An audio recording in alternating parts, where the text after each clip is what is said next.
Okay, guys, we are live. So for those listening at home, welcome to the Dungeon Musings YouTube channel. My name is Kevin Madison, and I'll be your friendly lore keeper today, because today we are carrying on with our 5-part adventure, playing Free League's outstanding The One Ring RPG 2nd edition. We are calling our mini campaign A Year in Eriador, because we are playing through 5 seasons worth of adventure. And it is primarily drawing on material from the outstanding Moria Through the Doors of Durin source book. So if the session, I guess, if you are intending on playing that, the session may contain spoilers for some parts of that product. But if you do not care about the secrets of Moria, I mean, I don't want to spoil things, guys, but I hear there's something lurking down there. The dwarves may have delved too greedily and too deep. Vague, cover your ears for a sec, will you? But if you are not concerned with such trivialities, then allow me to introduce you to our fellowship for today. I'll go the order I've got you guys on the screen here. Why don't you tell us who you are and who you're playing? First up, we've got Darren. Hello there, I am Darren. I am playing Oswald Appledore, who is a man of Bree. And a treasure hunter, a lover of coin and treasure. Very nice. The word treasure never sounds better than coming from someone with your accent. So, give me a treasure. What do you look for? What do you look for, Darren? I like treasure, gold. We have our macro statue. Many people mistake him for a hobbit. Don't do that. You're quite tall for a hobbit, aren't you? Next up is James. I'm James, and I'm Vig, the taciturn dwarf. Wait, are we calling it taciturn as Amleth because he's got beer? Did we not spend 2 sessions calling him vague? Is he Vig now? He's vague. He's very vague. What? Yeah, I said the pronunciation is very vague. Next up is Sean. I am playing Amleth, and he is a ranger of the north, a scholar, curious for secrets, and employs rhymes of lore. Nice. Next up is Graham. Hi, I'm Graham, and I am playing Gwyndor, who is a high elf of Rivendell and is a warden of the dangerous roads across Eriador, prosperous and yet beset by woe. Very nice. And last, but certainly not least, is David. Hi everyone, I'm David, and I'm playing Lothiriel, an Elvo-Florian scholar and agent of the White Wizard. And among all of you, Lothiriel has the highest crafting skill. Then, guys, our session will be the summer of whatever year in the Third Age we're setting this in. It's unclear. It's fuzzy. What has happened thus far? Let's bring David up to speed for what our fellowship has undertaken to reach this point. This is where we all lean on Sean, who always does an amazing job of this. Oh, there's the stroking that I wait for. Flattering. Let's see. You know, I got to say though, Darren, I got to give Darren full props. Paradar, he owns the lore master handle there. Yeah. Well, I will do a little, and everyone can. But we started in Tharbad with a little pre-trip. With a bit of with some pre-trip tasks of some of us caroused among the people, others of us went to the old library to busy ourselves with old scrolls, and we learned a fair amount about what we were heading into. Where was it you were heading? We're heading to the name of the Swanfleet? Swanfleet, exactly. A bit of a swampy mess over there. There's some ruins that our patron wanted us to explore and determine what was there still. We are ultimately looking for Nethig, I believe, a favored colleague of Celebrimborg. And for Nethig's expertise on rings, even if Celebrimbor is not available, Nethig could provide critical information on the rings. Nethig is believed to be said to be sleeping, I think, is the nomenclature used. And what exactly that means is, I don't think we positively know, but perhaps we find out. And and so all of this, the Swan, our patron wants to know what the Swan Fleet, what it contains. There's a palace in there that there's ruins. There's also a dwarven palace that may provide a path. We found that out later. But Dwarf-built structure for certain. Dwarf-built structure. I think Vig called it a palace. You know how that goes. But as we got in there, we had to traverse, which required a bit of pathfinding, and camps were a bit damp. Vig hit a few sinkholes, but we made it through, and we found our way to the Swanfleet town. Swanfleet? Swan Town. Right? Swan Town. I knew I was fishing around. Famous for its easy to ready dinners.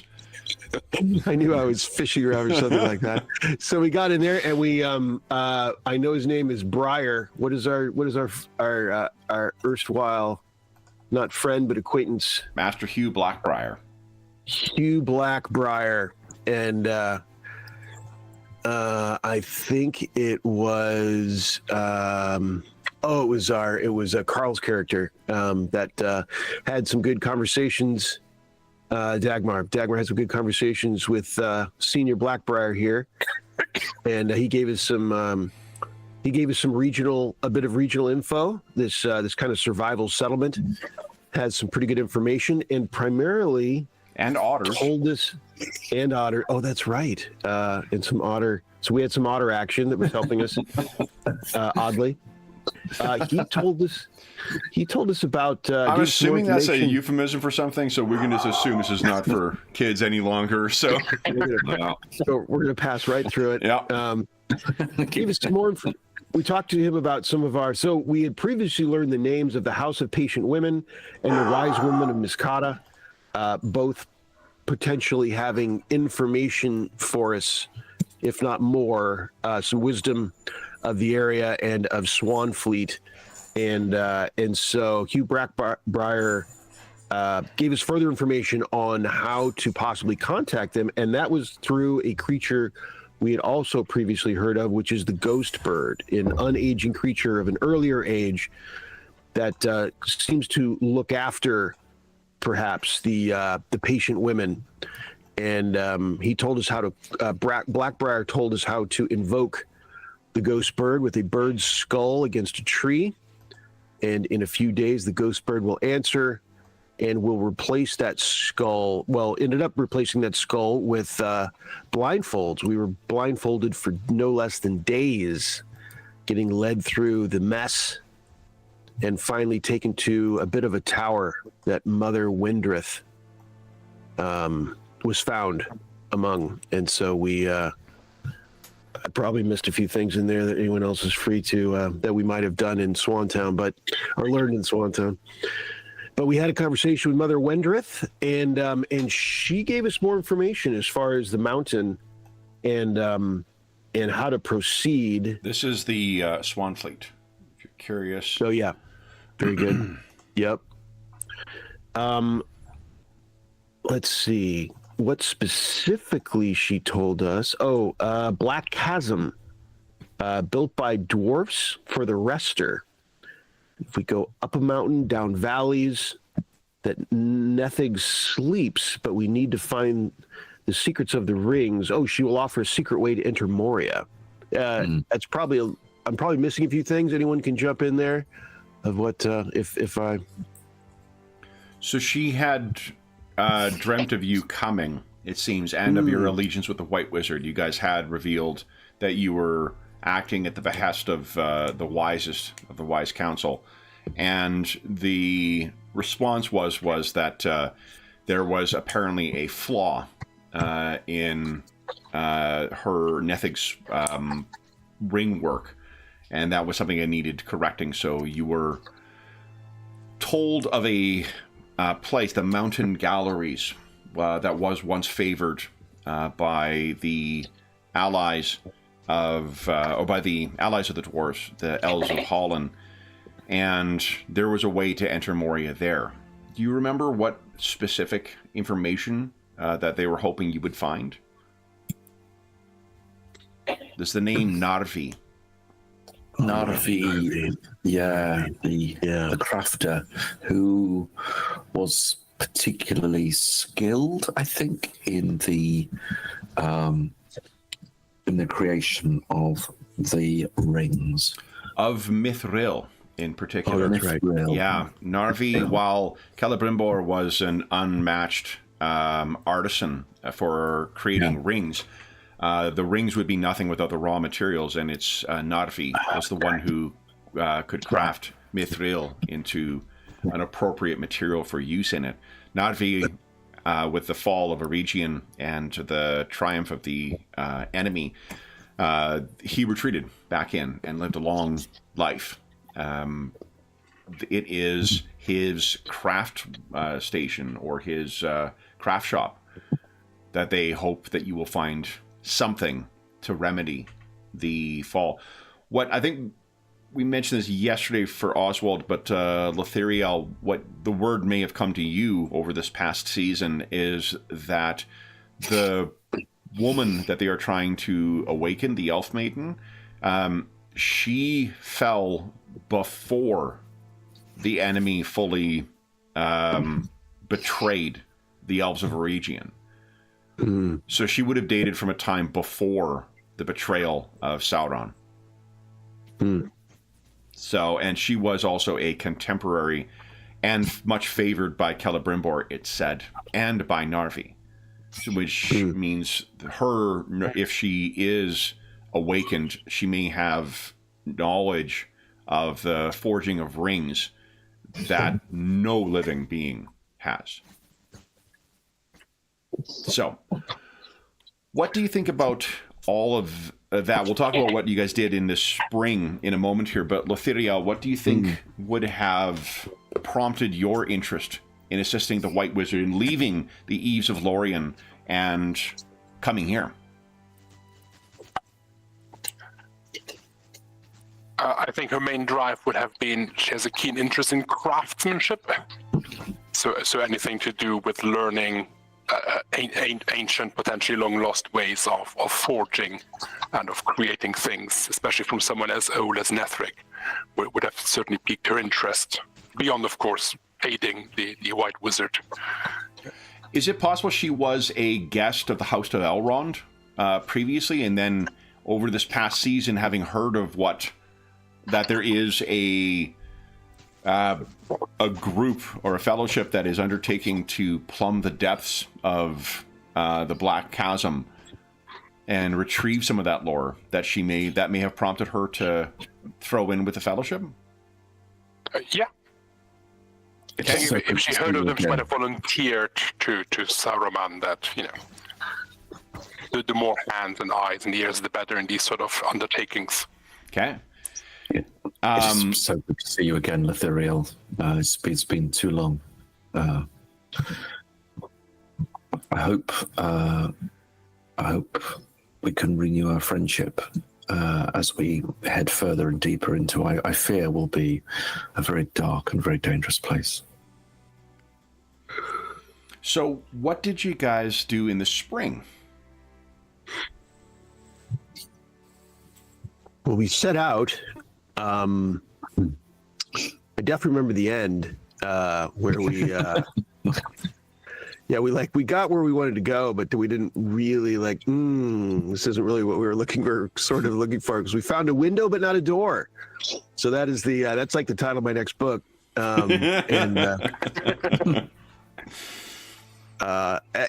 haven't climbed up to the top of this, I'll call it a spire, or What would be the correct characterization, Kevin? Peak. A peak, yeah.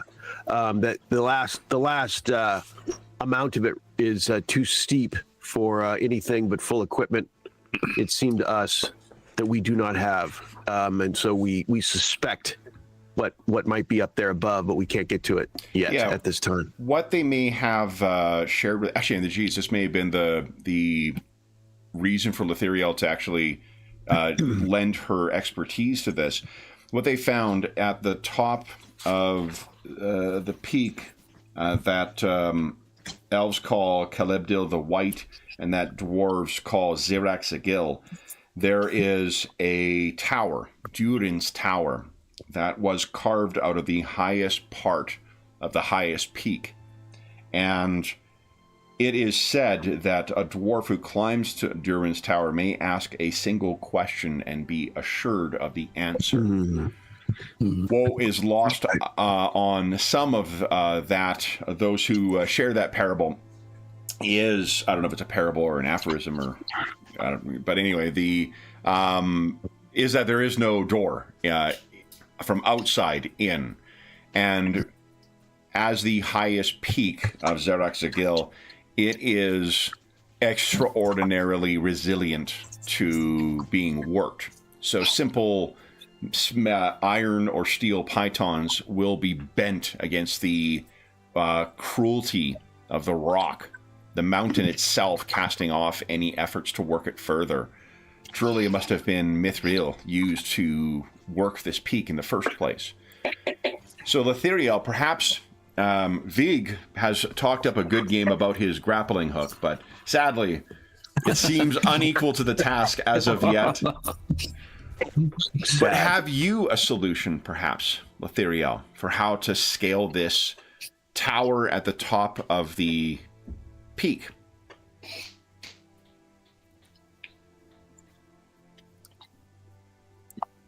No pressure. And would Letheriel have Mithril on her?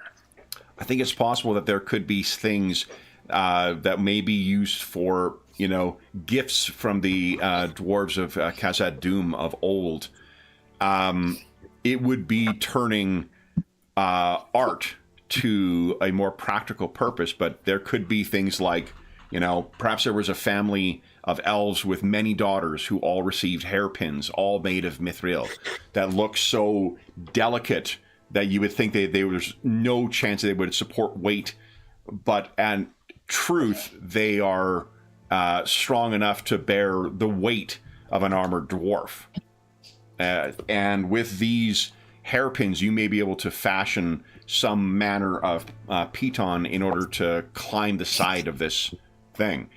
Not only will it be at least not reforging mithril necessarily, but it would be a expression of your craftsmanship to be able to have spent the summer working to not reforge, but to adapt the existing mithril to accommodate this. And perhaps, Vig, when Letheriel came to you and delivered these, your first, until you saw the way the light catches it, you may think like, well, needles? What will I do with needles? Until the light caught and you realized what it was that Letheriel had handed you. And then I realised I'm not good at climbing. And therefore, Letheriel, you wasted your time. Well, see you next season.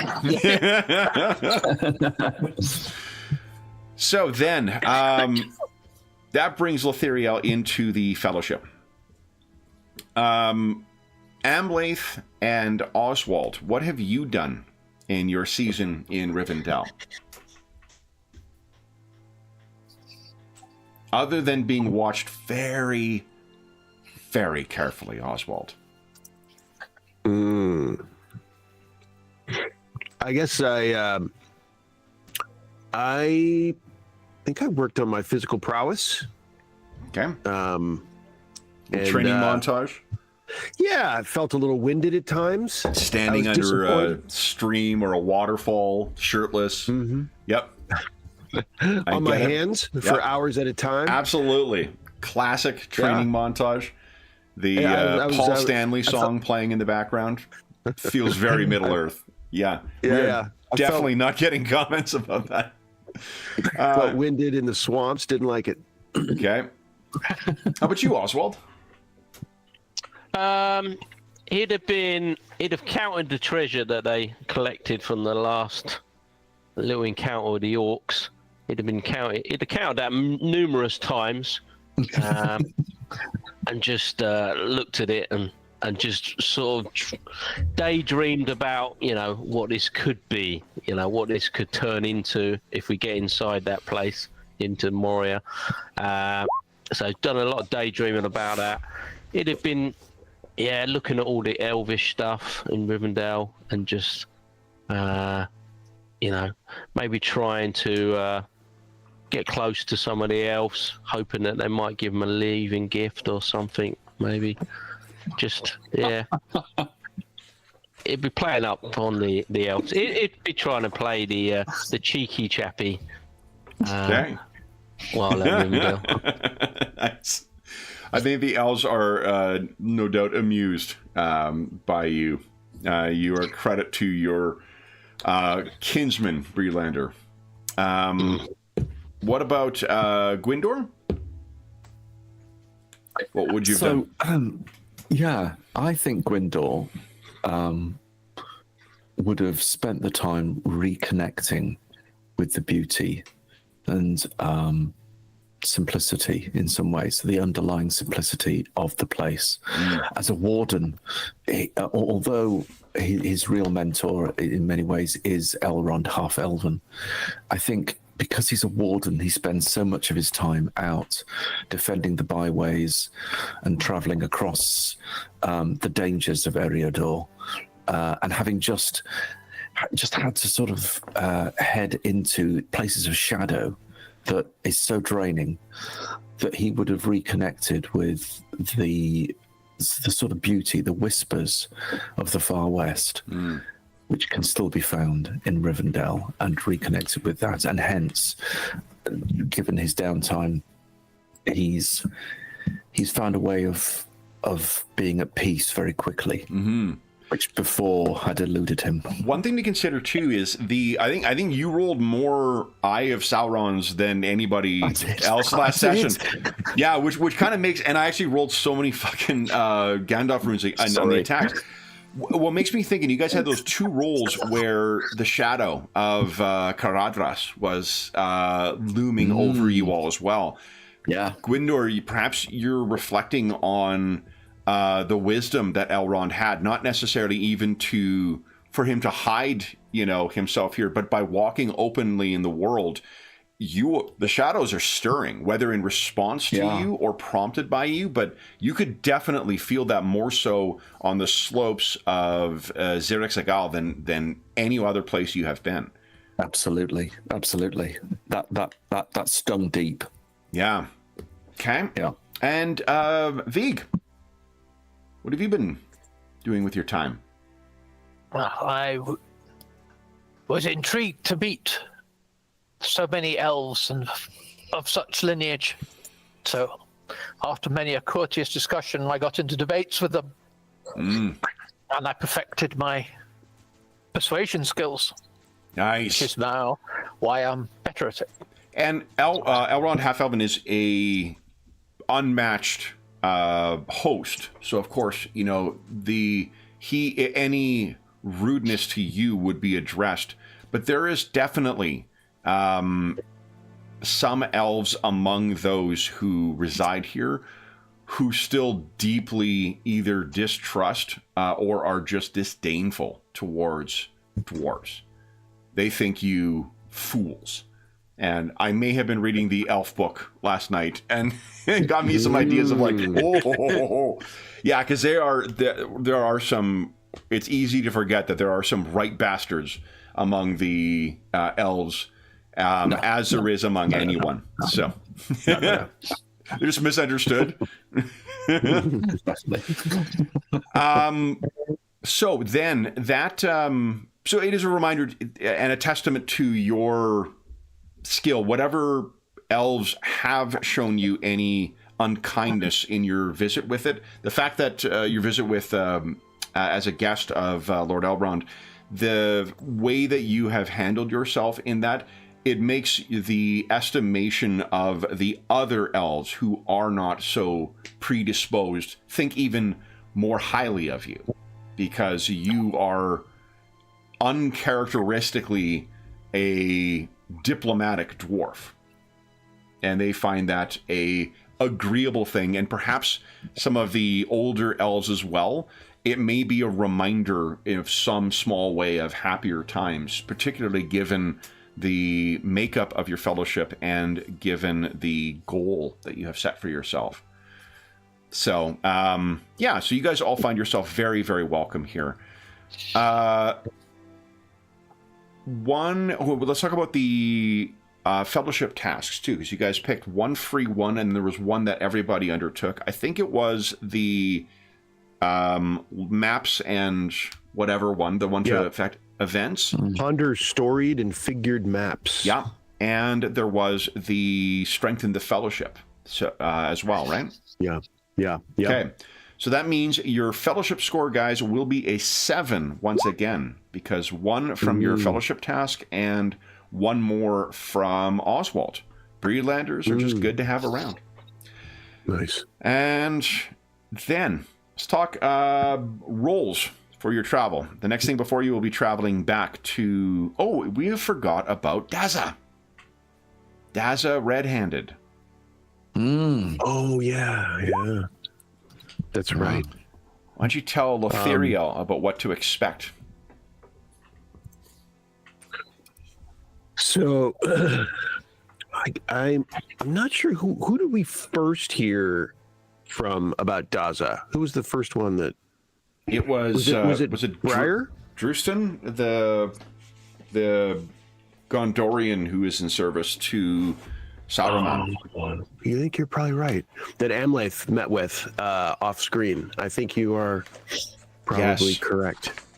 Drustin, Drustin, one of the personal agents of our patron, had told us about a dwarf named Daza the Red-Handed of the Nogrod clan, a mighty warrior that was unfortunately maimed and has one hand that is unable to apparently properly function, at least in combat. And we came upon him on our way to the peak. We'd heard about him, first of all, and we'd heard that he was preparing an expedition into Moria, which was curious for us. Yeah, because he may be a resource since we were likely doing the same. And so then we came upon him. Also, our dwarf was interested. I think he probably shared, Vig did, about perhaps, pony parking, exactly. What's your pony's name, Vig? Branka. Yeah, Branker. So Branker probably would not be able to make it into the mine. We figured that was true, and now it's almost certainly true. And so the question was to have Branka back at a settlement, or to have Daza look after Branka. And it turned out, sure enough, that the Red Hand had a pony of his own. And so you did leave Branka with. Is that right, Vig? What'd you do with? Did you? We did, but we now recovered her and took her to Rivendell. So Back to Rivendell. Okay, yeah. So, but yeah, so we had a good interaction with Daza. Daza told us that Daza ran into a dwarven woman named Frora, who was the daughter of Dwalin, and Frora told Daza that there was a dwarf in the area not to be trusted, though that distrust goes far enough that we don't know this dwarf's name. And if the dwarf gave a name, it would probably be false. So that's something we got from Daza, and maybe a little bit of information about the mountain. I think he might have. Did he talk about the mountain gallery too? I'm not sure, but he was on the way in, wasn't he? He was. What was he? He was getting set up. He is not able to plumb the depths of Moria because of his injury. But he is happy to sponsor, and he's actually available as a patron in the game too. So with that, you decided to serve someone else for a season. Daza is another, and actually his ability is actually kind of neat.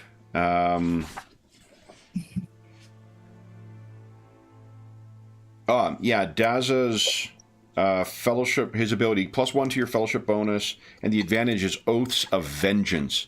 You could spend fellowship to make an adversary's protection roll ill-favored. So when you suffer inflict a piercing roll on them and they make the roll for their armor, or the protection roll, you can make it ill-favored. So I'd roll 2, I can't remember what the D12s, and take the lower of the 2.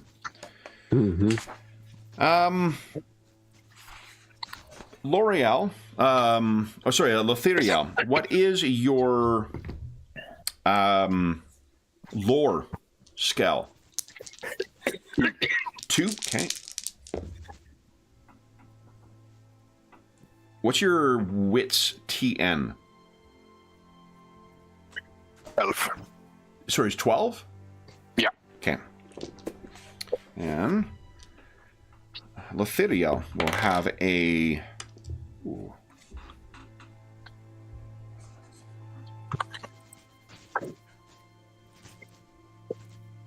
Now that is interesting. So having talked about Moria, I'm assuming Lothiriel as a one inclined to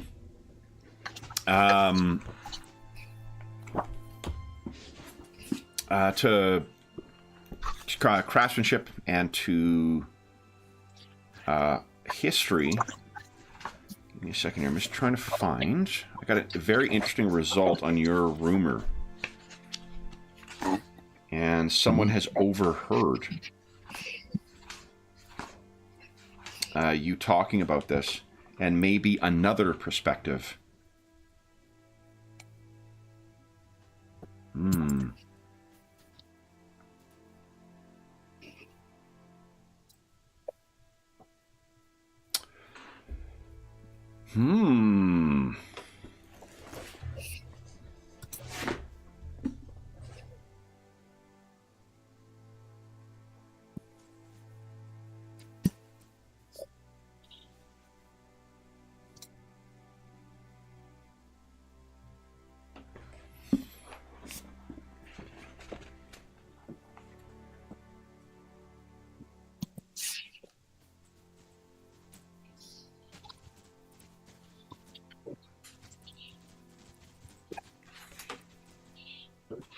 So this is going to be a little ahistorical, but it was a curious thing. You guys are not the most unusual visitors at the House of Elrond. It seems that there is a small hobbit who was also visiting here who overheard you talking about a trip to the Misty Mountains. And his name is Bilbo Baggins. So Bilbo overheard you talking about this, which led to him telling you about his time passing under the Misty Mountains through Goblin Town. Bilbo is, if you have any questions of him, you will find that while he does have some information about the orcs of Moria, he does not have much in the way of lore about the Black Chasm. But Bilbo is impressed by you sufficiently, Lothiriel, that he is now available as a patron as well. So his ability is +2 to your fellowship bonus, and if you choose the patron undertaking to visit Bilbo, you raise the fellowship rating by +1 until the next fellowship phase. So right now you have Gilrayan the Fair as a potential. We have Elrond Half-Elven as a potential. We now have Bilbo as a potential and Daza as a potential. So, what what order? I guess the next thing to talk about is the trip itself. Is there anything else you guys wish to do in Rivendell before heading back? And when you are heading back, are you going to see Daza again? See what came of him in these past few months? Or are you venturing directly back to the Redhorn Pass?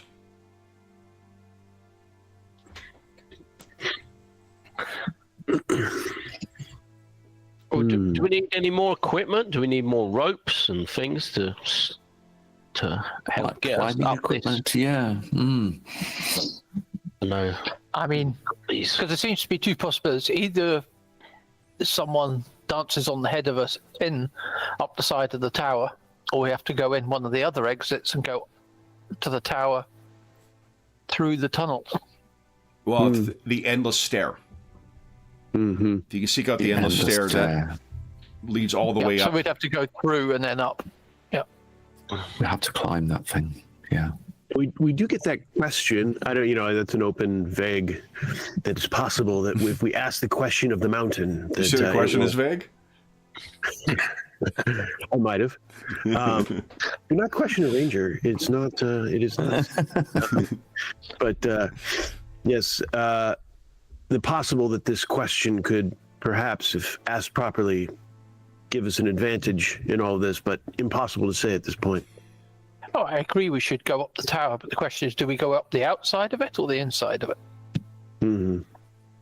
Are you aware of any Well- other entrance to Moria that is accessible? There's said to be a gate on the western side. Yeah. Apparently. But There- I've Durin's- not been there. The Durin's Gate. doors of Yeah. Durin, Yeah. Durin's Gate, yeah. they remain closed, it's known. unfortunately. So we could enter that way, but You cannot, actually.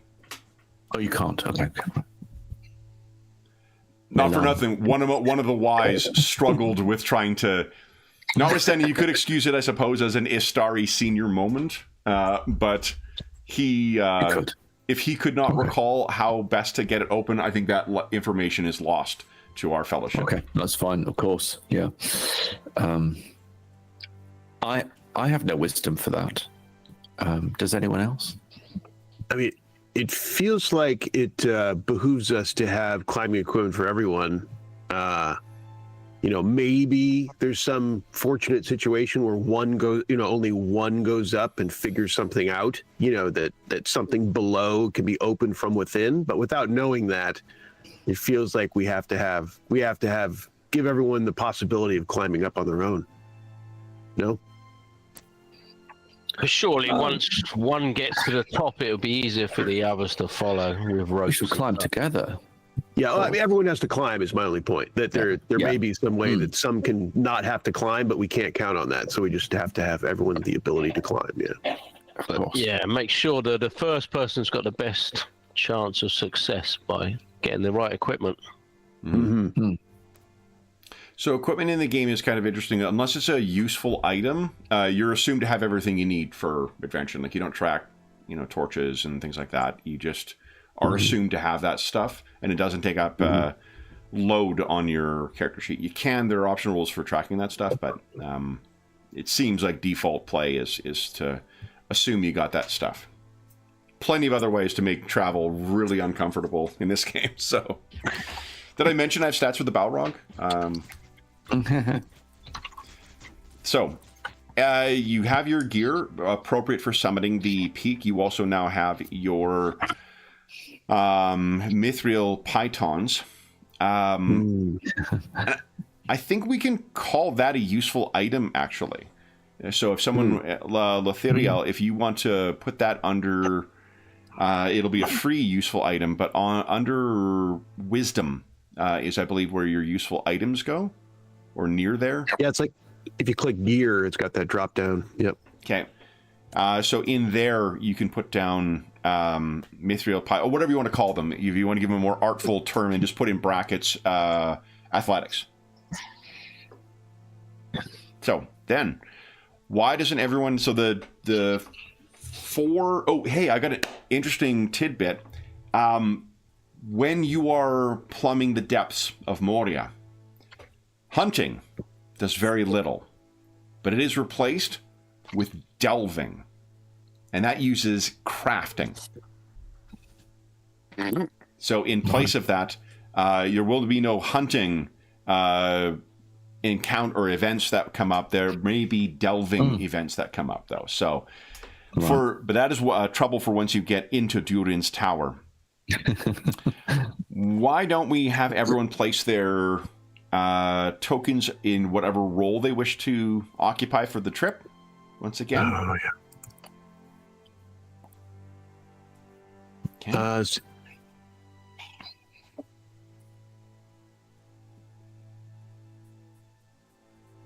Okay. Let's see. So, what? As a refresher, to aid another in this game, you spend 1 hope in order to grant 1 dice. So, aiding another does require an expenditure of hope. What about that? So, what would be best? How would emliths be best used with what is needed? Let's see here. Irish chef hunting once if someone else is a better hunter. I have a favored hunting 2. Oh, good. Much better than, What else do you have, Lithoriel? Good awareness. So yeah, if it's if your awareness is better, then perhaps help Gwendor. Yeah. So again, you can choose to do nothing on it too. Just if you are going to help, you do need to expend hope in order to assist. So then, what is Gwendor's awareness? My awareness is 2, and it is favored. So also, yeah. Okay, then, guys, let's set out from Rivendell and see where we are going. So, the journey itself is going to take you down from Rivendell to... Ooh, that is a lot of Darkland. Let me just mark... I forgot that there's... Oh, I've got it marked already. Kev from yesterday, good job, buddy.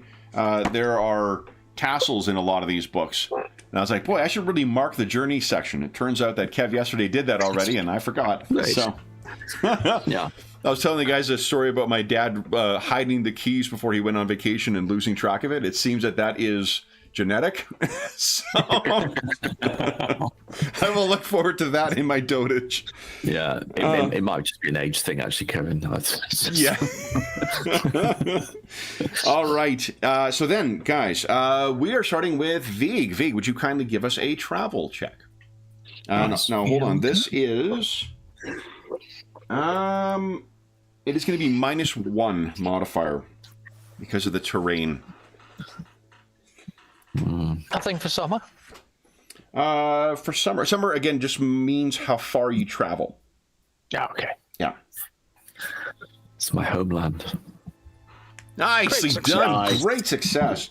So that is 4 that you travel today. All right. Nice. With 0 fatigue, is that right? You should be at 0 fatigue now, correct? Okay. You rested a full season, so Yeah. so you are about there when our first event occurs. It is a Darkland, which means I get to roll both. Oh, and I found... So, for those listening at home, what you may find too, I've got a couple of things like this, Tales of Wilderland. So, Tales from the Lone Lands. The core book has a couple of custom event tables for different regions. The adventures have a ton of them in as well that are very easily adaptable. So, if you don't want to go with the bog standard, like 4 or 5 results that are on there, there's some other very interesting ones. But let's get to... I'm going to save those for the slopes of Zirac Zagal, because that's going to be troublesome. All right, and we add +1 to the result because of your use of the fellowship action. Let's see here. Oh, boy, guys.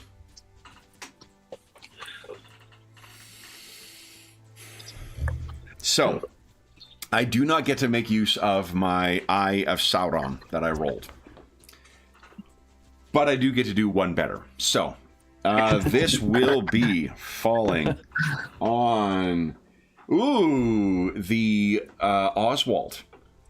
Would you kindly give us an explore check, please? And this will It be was the grade. at... Come on, Oswald. This will be at -1 because of the terrain.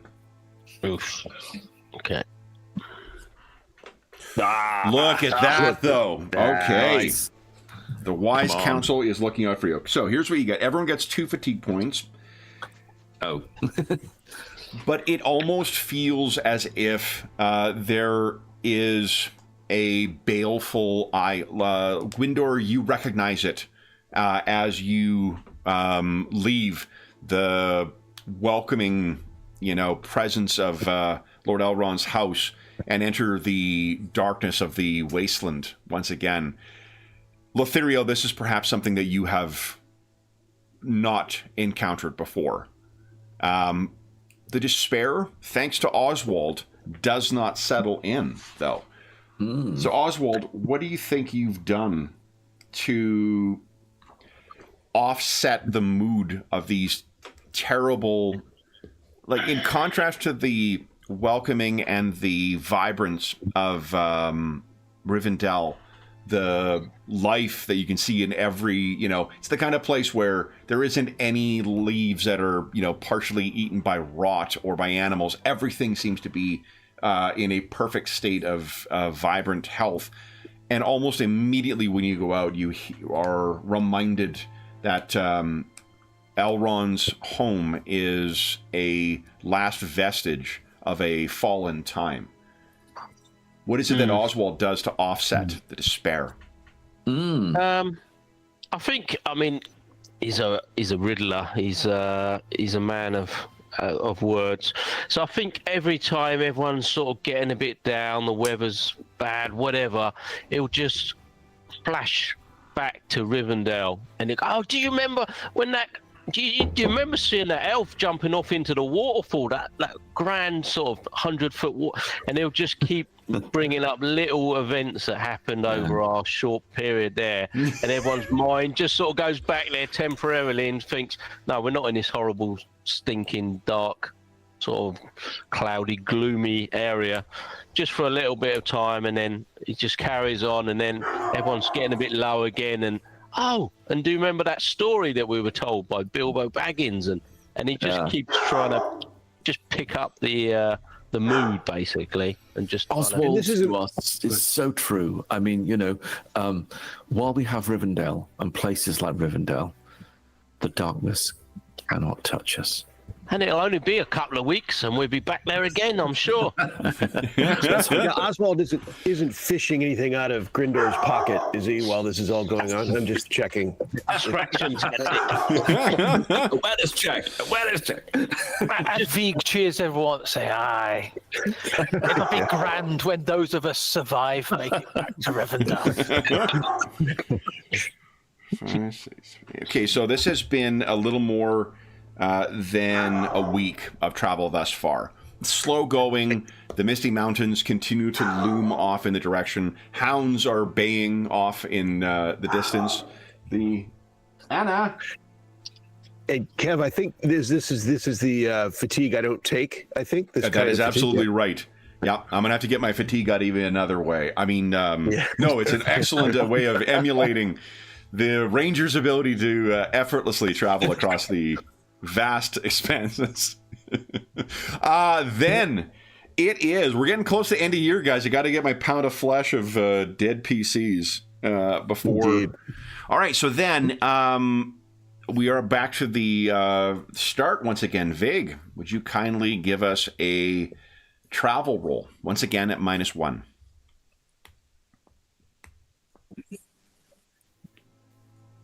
Let's see here. So that's within Hope striking distance. What do you think, Vig? I better do that. Okay. Darn. Do you have a distinctive feature that would fit here? I don't think so. Okay. Pierce is stretching it. I won't push it too far. Okay, and yet sufficient. All right. So then that is 3 more before our next event, which will bring you down to, let's see here, 4, 1, 2. Man, you are like 1 hex away from. Oh, and forgive me if you answered this already. Are you heading directly to the Redhorn Pass, or are you going to check in on Daza? Daza, I think. Daza, yeah. Got it. Yeah, I mean, you got to check your pony in too. Yeah. Yeah. Pony parking. He's got a red blazer on. Ticket. Here you go. Give me the keys. All right. Then let's check for event and who is experiencing it. Okay. We'll take that Gandalf rune and it can fuck off into the sun. I mean, let's see here.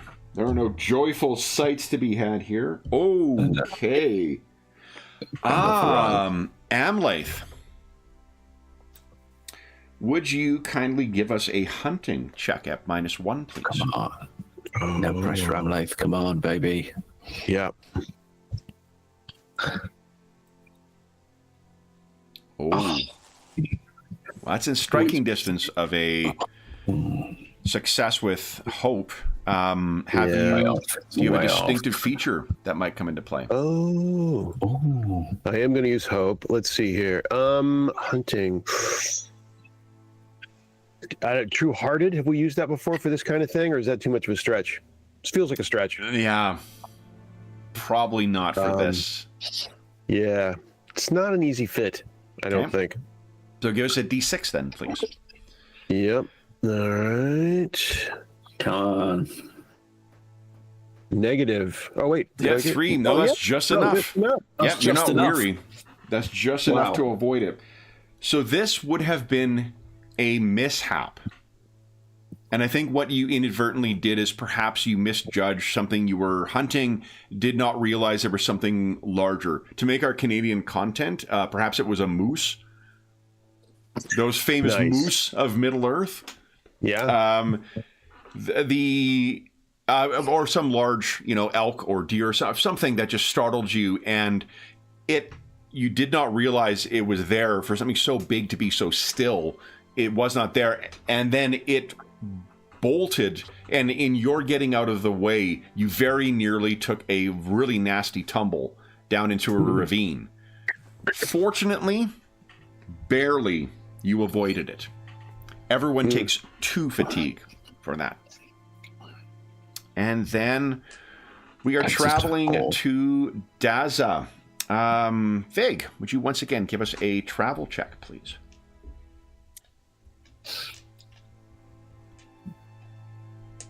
Nice. Okay. Good. So it will be further than there. Well, you're ending your journey anyway, so let's roll for... See what awaits you there. Well, it's travel rolls, isn't it?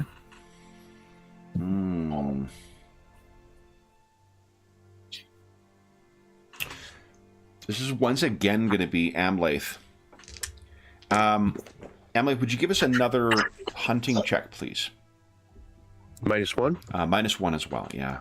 This close to the Black Pit. Indeed. You better believe it. Oh, that's a way off. That's a way off. Yeah. 2 and a 1 on the feet. It's tough. Wow. You want to try and hope that? Or... 5 or a 6, huh? Yeah. Let's see. Don't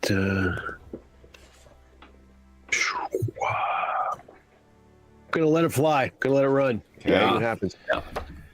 Then, give me a sec here, guys. What I require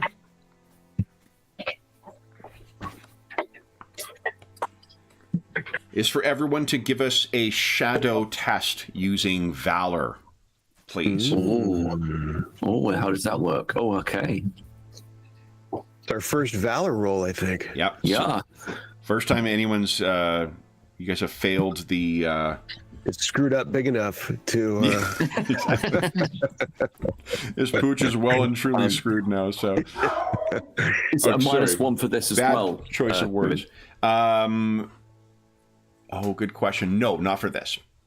Because Okay. it's not it's not part of the actual test itself. I think you guys are only rolling 1 dice each, unless you've got you put your second advancement into Gwindor failed.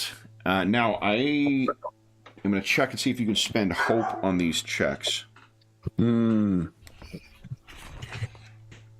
let me take. It'll be right at the beginning. Lothariel, if you want to do hunting from now on, Quiet, dwarf. Quiet. Lothariel, I don't know how further off you could be from a success than that, but David, well done. Well done. Welcome to our group. Okay. Lothariel, okay.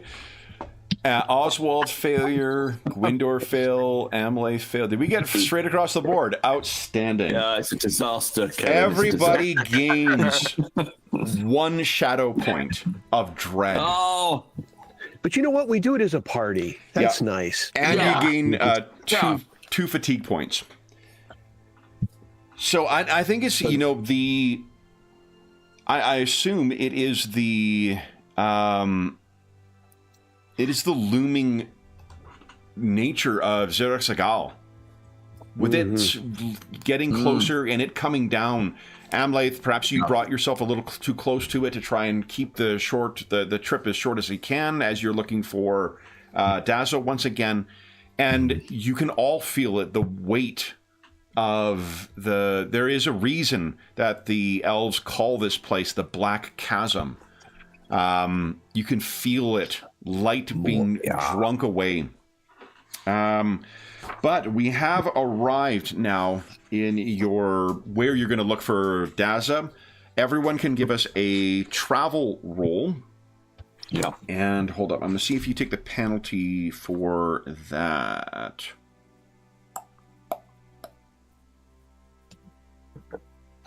You do not.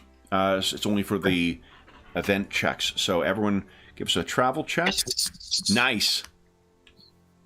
Ooh. Now, we have been saying that with a great success, you can help somebody else with theirs. Or you can just take the... Actually, no, because you need the extra success to get more travel. So you remove 1 fatigue plus 1 for each success you get. And if you have a mount, you can reduce it by their vigor rating. So a Vig with Branka will be fairly reduced. Everyone else, you'll just be keeping the same fatigue. Amleth, obviously, you're not having to roll for this. Gotcha. That's good because I failed. I've rolled no stronger than a 3 on my feat dice the whole time, so I'm getting that out of the way. Good. Clearing it out. Sadly, no eyes yet, though, guys, except for what I've rolled. So let's get moving on that. We got to get the drums of the deep going. I think it was the words of Oswald actually that took us through that. It was his reminder of where we'd come from, not where we were going. Yeah, that helped us to see us through. And it was his strength of character that, surprisingly to me, Quite surprising. saw us through. Well done, Oswald. All right, but it's surprising. I mean, good lord. Praise Arda. I'd never have thought it. Man of Bree, please. Now, is Oswald the best with Explore? If so, then go ahead and give us just a no modifier check with Explore to find Daza. And actually, I'm going to give you +1 dice. So don't put the plus sign in, just the 1. Okay. Outstanding. Okay. So you guys come across Daza once again. And it seems that he's arguing. You can hear him arguing with. He now has 3 ponies. It seems that the prospect of people going back and forth, and every one of them is truculent, the word I'm looking for, than the previous one. They are. So you come down. You can see he has a small camp set up. He has a small, defensible, it's not something that you would ever want to fight behind, but at least it seems as if he's accounting for the possibility of wandering orcs, as you guys had found last time. Lothiriel, in your long days, I'm not sure if autumn has ever come to Lorien, but if it does, the brilliant redness of some of those leaves pales in comparison to the fiery hair of this fella. The way that they have described him as fiery red curly hair, one functional hand, and a temper that is expressed in volume, Daza lives up to the expectations for it.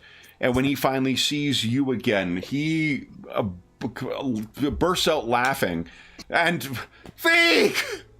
You've returned! And with more friends! And Master Dwarf, I see you are successful again in your pony rearing. Oh, indeed! They wish Fine mounts. my fortune is only going to be in treasure, because I find nothing but misfortune with these ghastly beasts. And Shall I slap their asses again like last time? you can slap my asses as to your heart's content if they'll obey you. Oh, but Master Vig, hold. I see the fortunes have been ill-favored to you as well. You mean a second elf in the You party? have a second elf among your kind now. You first found yourself beset with one. Hello there, Gwendor. And he waves his the remnants of his hand. You now find another. Luck is always with me, Master Dwarf. Ugh. But to be fair, Gwendor has proven himself useful in a fight, and Lothiriel, aye. I'm sure, will be an asset to the party. He leans in. Don't tell him. But he equipped himself with the heart of a dwarf in that fracas with those who would steal our ponies. Indeed, please don't mention it to him. You know what they're like. You know what they're like. Indeed. We'd never hear We'll the never end of hear it. the end of it. And In always song in as well. song, In song. too. Which Outrageous. I can't stand, I'll admit to you. Hello, Tessa. Gwendor. Lovely to see you again. Great to see you too, and I shall keep a respectful distance from this conversation. And who's your friend then? Oh, please be most welcome to Lothiriel, who is from a great forest to the far west. Welcome to my mansion, Lothiriel. It's Please. a pleasure to make your acquaintance. And yours as well. Please, how have the months treated you? Did you find what you were looking for in the halls of your elf man?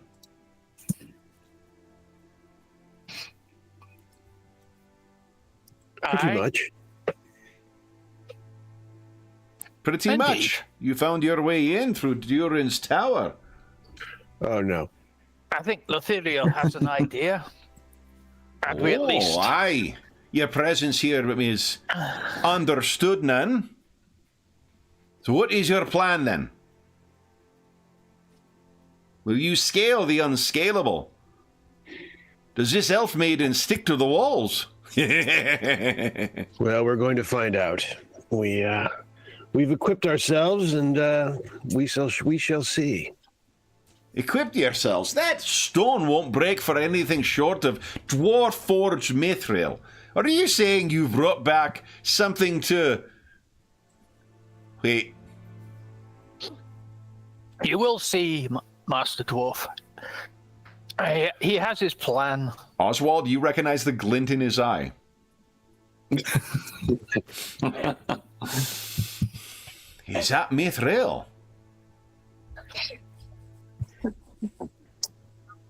Well, come, sit down, share. I'll share my food, you share your tales of what you've encountered and what your plan is. So you all have an opportunity to sit down. What do you tell Daza, if anything? he does take your pony. Oh, you're the good one, aren't you? Good boy, Branca. Come, you'll get the special oats with honey. They get nothing. I may even have an apple for you. If Lothariel sees it, Gwindor will sort of cast his eyes towards her and give her like a sort of a bit of a look, and then just step back. Suffice it to say, it's easier for an elf to get in a tower than a fat dwarf through the eye of a needle, if you know what I mean. I think I follow you. It's a circuitous route. But please sit. So Dazza, it seems as if he has made some contacts with someone in Tharbad because he's being... he has some other dwarves who have been supplying this, so there is more food certainly here than what there was before. It is not like a town or whatnot, but it will effectively serve as a place where you can rest, to get a short rest or to get a prolonged rest.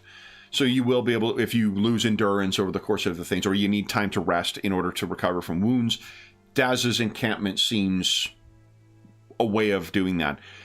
I think that you still cannot shake the feeling of...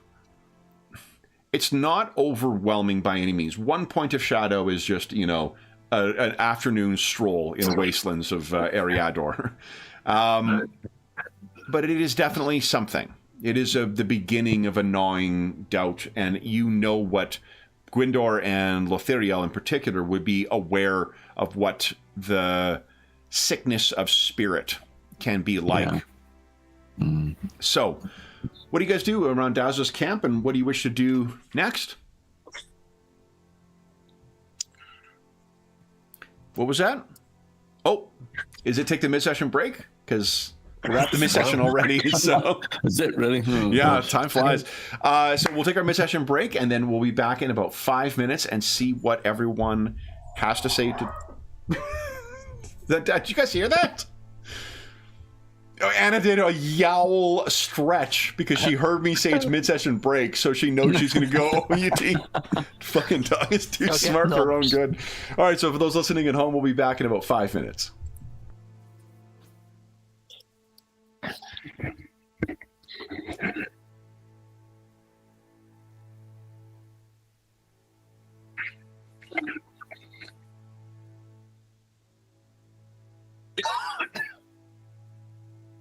Are you okay?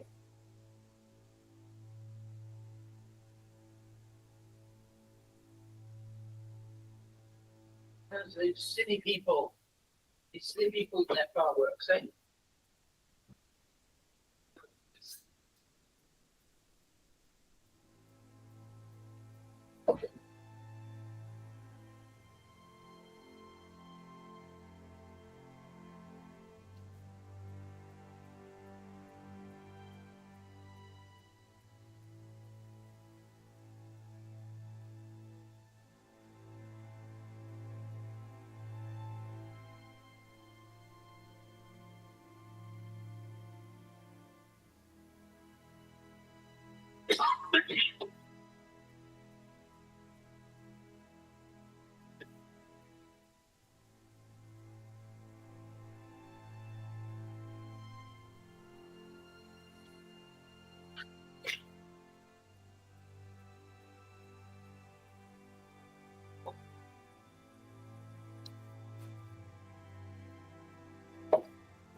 All right, chop it.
All right. Oh, so truculent was the right. It was a good choice. I don't get to trot those out terribly often. Unless I want to really piss off opposing counsel. What is this? Strong fucking... words. Okay. Then, okay, we are. Oh, so while we're waiting for Graham to get back, what are you guys intending on doing next? Are you? Oh, and here we go. Perfect. And it says hi, by the way, everybody. It does. What do you guys wish to do with Daza? Do we think we need to rest for any fatigue, or are we going to just push on? Yeah, good question. I'll take. You could take How some is days. everyone? Give everyone a look over. We could take a short rest. Yeah, Especially Gwendor Emily's likes checking her their short rest. teeth and stuff.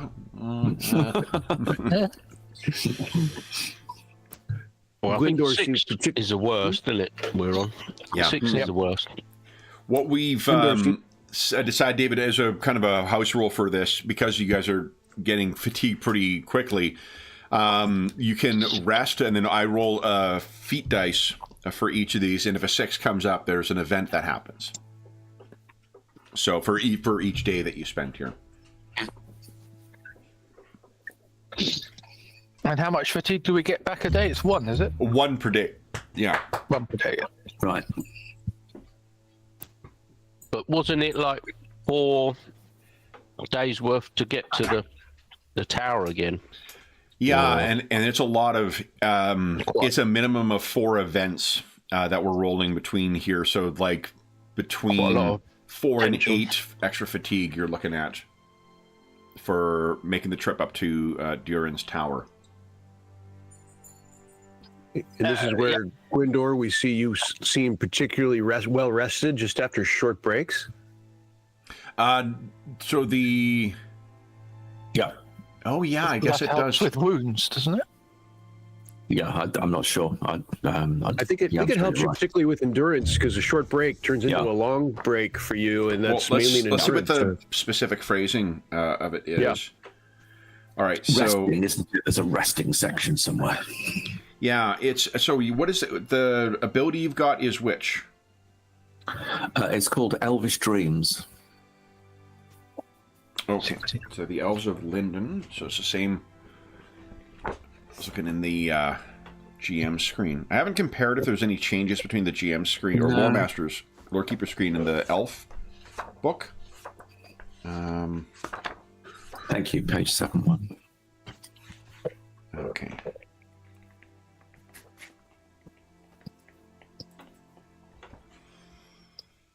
All right. Yeah, and that doesn't deal with fatigue, though. That's for gaining endurance back. That's Yeah, like end of journey, isn't it? Yeah. Gwendor's endurance comes back, and it means that he can gain his strength in endurance back during a short rest when he's wounded, because that's normally what does that. But it's Yeah, it's so important for fatigue, isn't it? And being weary. That's the thing that it helps with. yeah. Let's see here. So travel fatigue.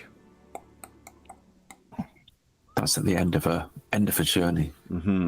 Yeah, because it says 1 point of fatigue for each following prolonged rest. They take into show. Oh, right. So, okay. so let's see what the phrasing That's is of the ability. Yeah, that may do precisely that, Yeah. which would be great. Can we take that as well? Get paste Do you on. dream the dreams of elves? Vague. I spent a summer in Rivendell. Of course I do. All it really does is it would double.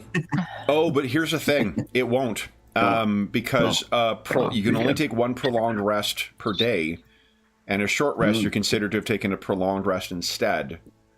You would still, you would benefit from the endurance recovery faster, but I'm not sure that you would necessarily get the fatigue back faster.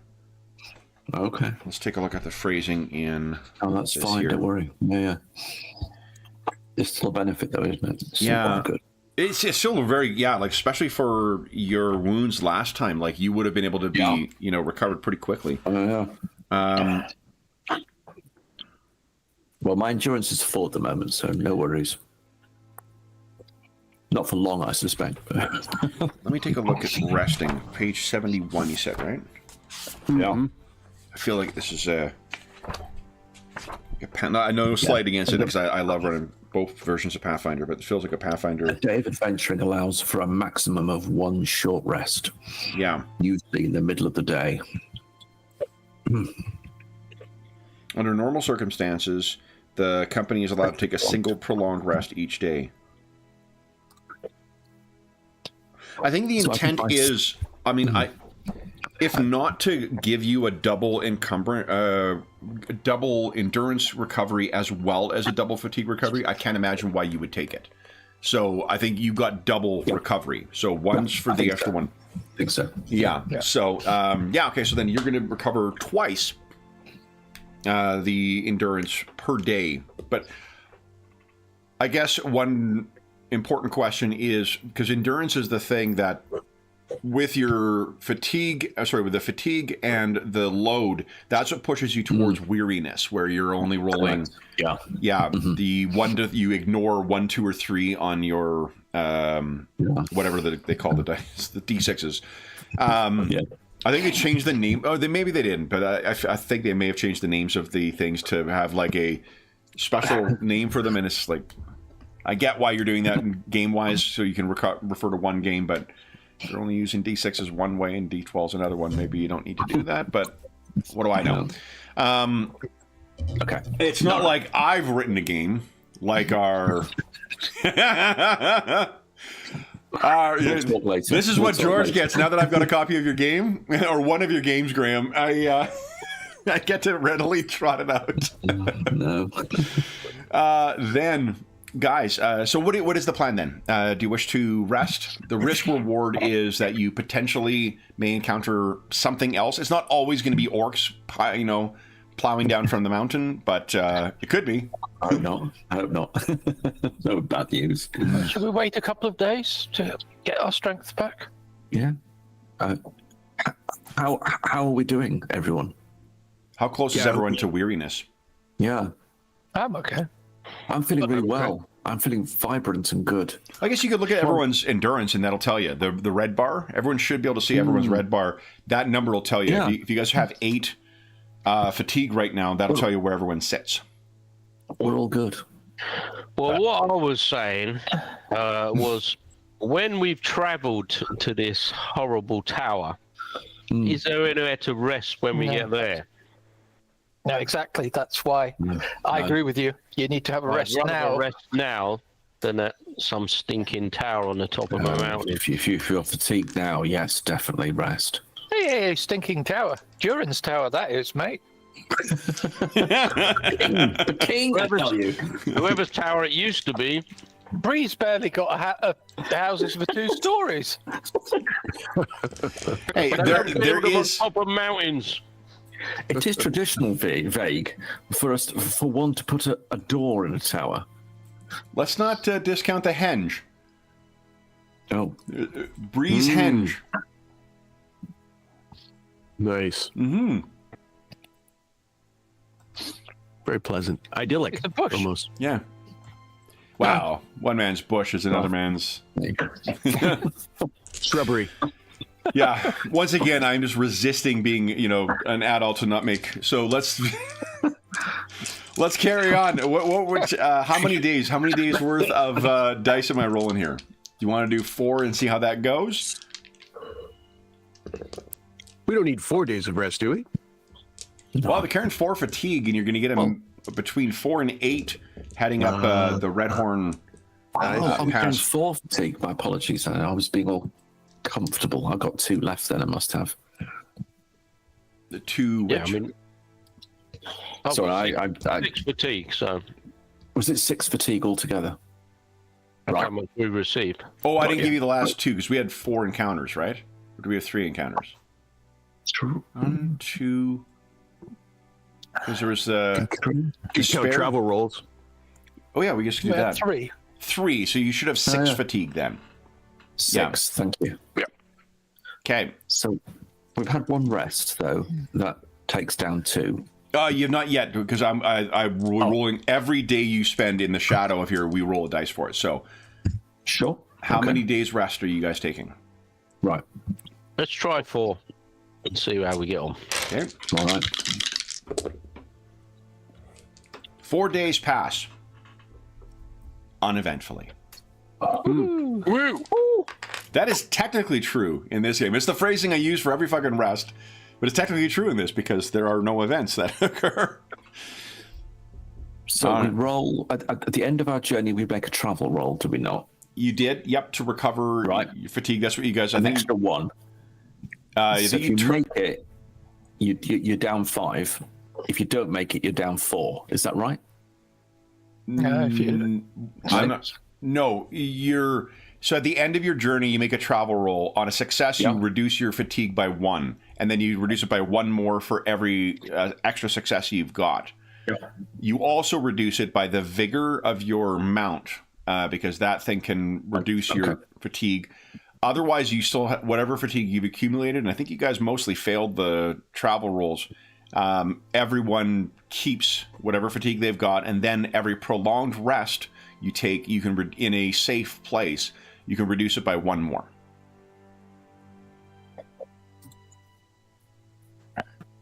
So I think you guys, other than Vague, may not have much of any travel fatigue right now. Amlath has none because he's a ranger. So it really is Lothariel, Oswald, and Gwindor who had some. Gwindor will recover 2 fatigue for every day of rest. Oswald and Lothariel will recover 1 for every day of rest. Sure. So right now, I think you should be at... Gwindor should have fully recovered from it. Lothariel should be at 2, and Oswald should be at 2. Yeah. So we're the only ones that are fatigued. Do you wish to... Lothariel, you are fortunately hearing all of Daz's stories for the first time now. Because he has a long and storied history as a warrior before his unfortunate maiming. Canonically, I think he may have actually fought at the Battle of 5 Armies. I think they referenced that in here. So he is a chatterbox with lots of stories. And actually, one of the reasons why Vague, you and he may get along, he is a herald of the dwarves of the Blue Mountains because he cannot fight any longer. Oh. Mm-hmm. He also, as a young warrior, he fought at the. As a young warrior, he fought at the Battle of Azanulbazar.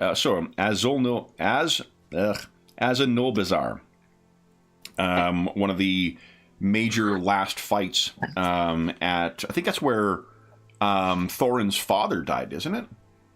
The Battle of Azanulbazar. I'm not going to attempt that again. Let's see here.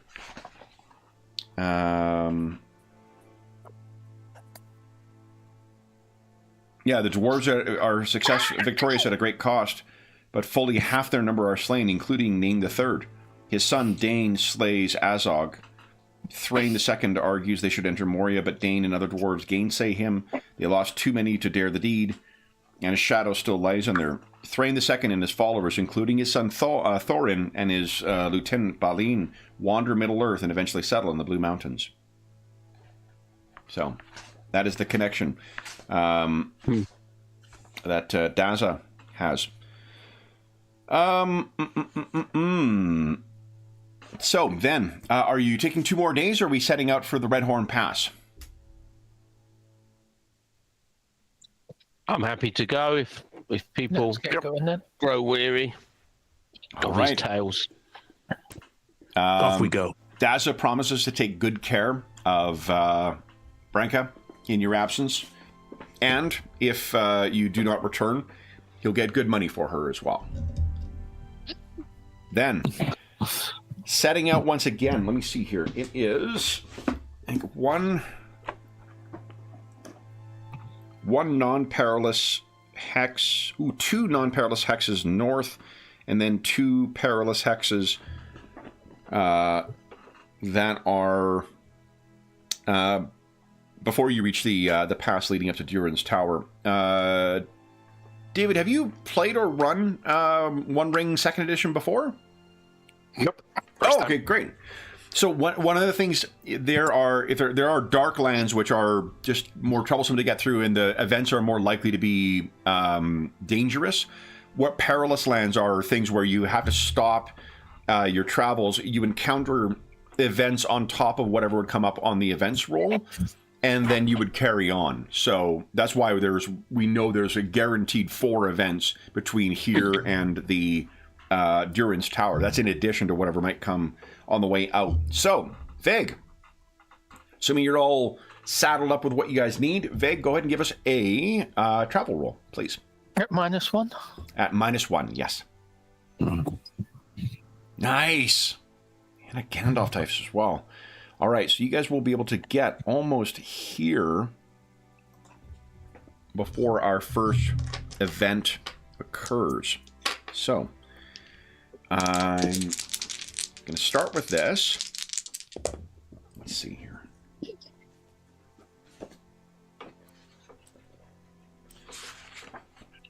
All right, this will be affecting...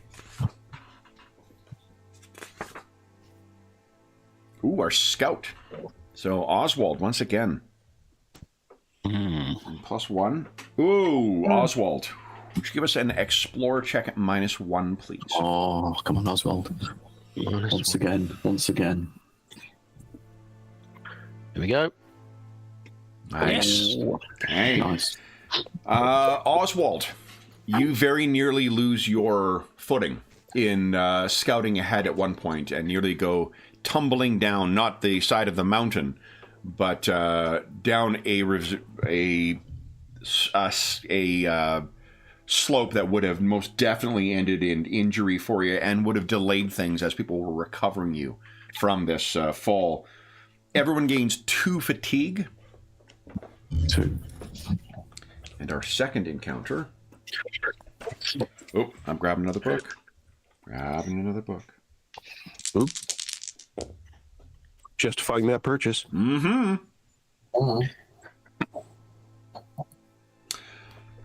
Ooh.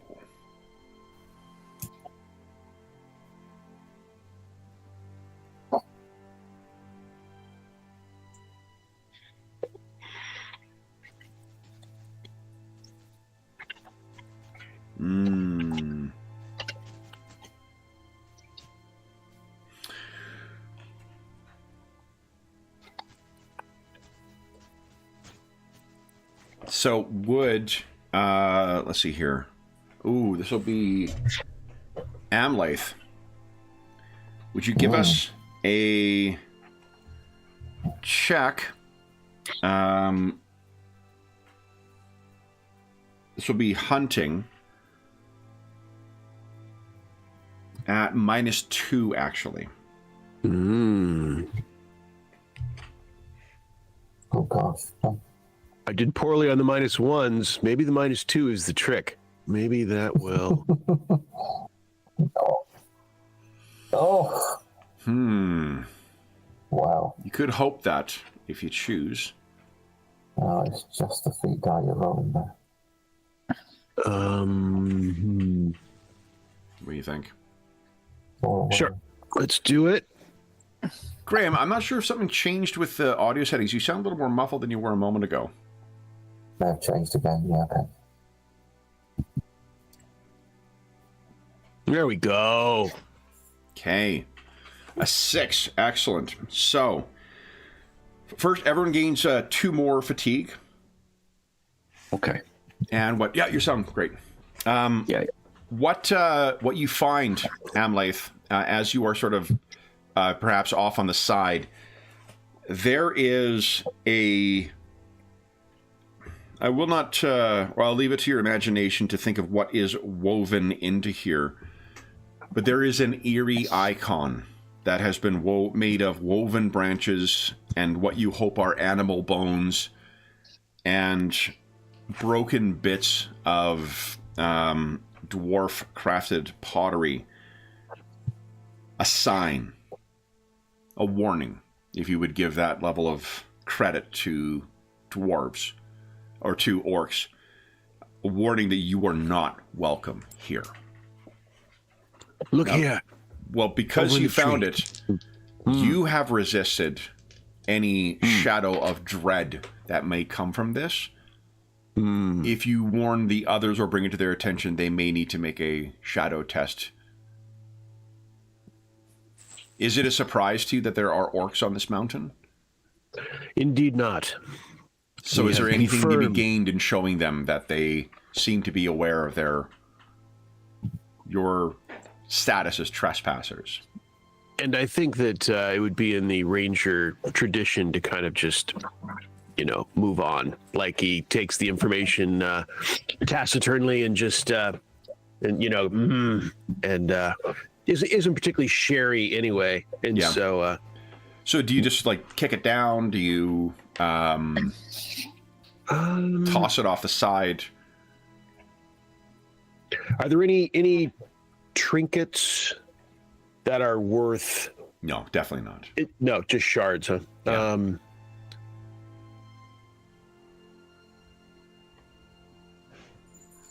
trying to think what would be most... I guess not leave it. I guess I'll take it down. Like there could be value in telling them, I guess, if they know that the orcs know someone else has been here.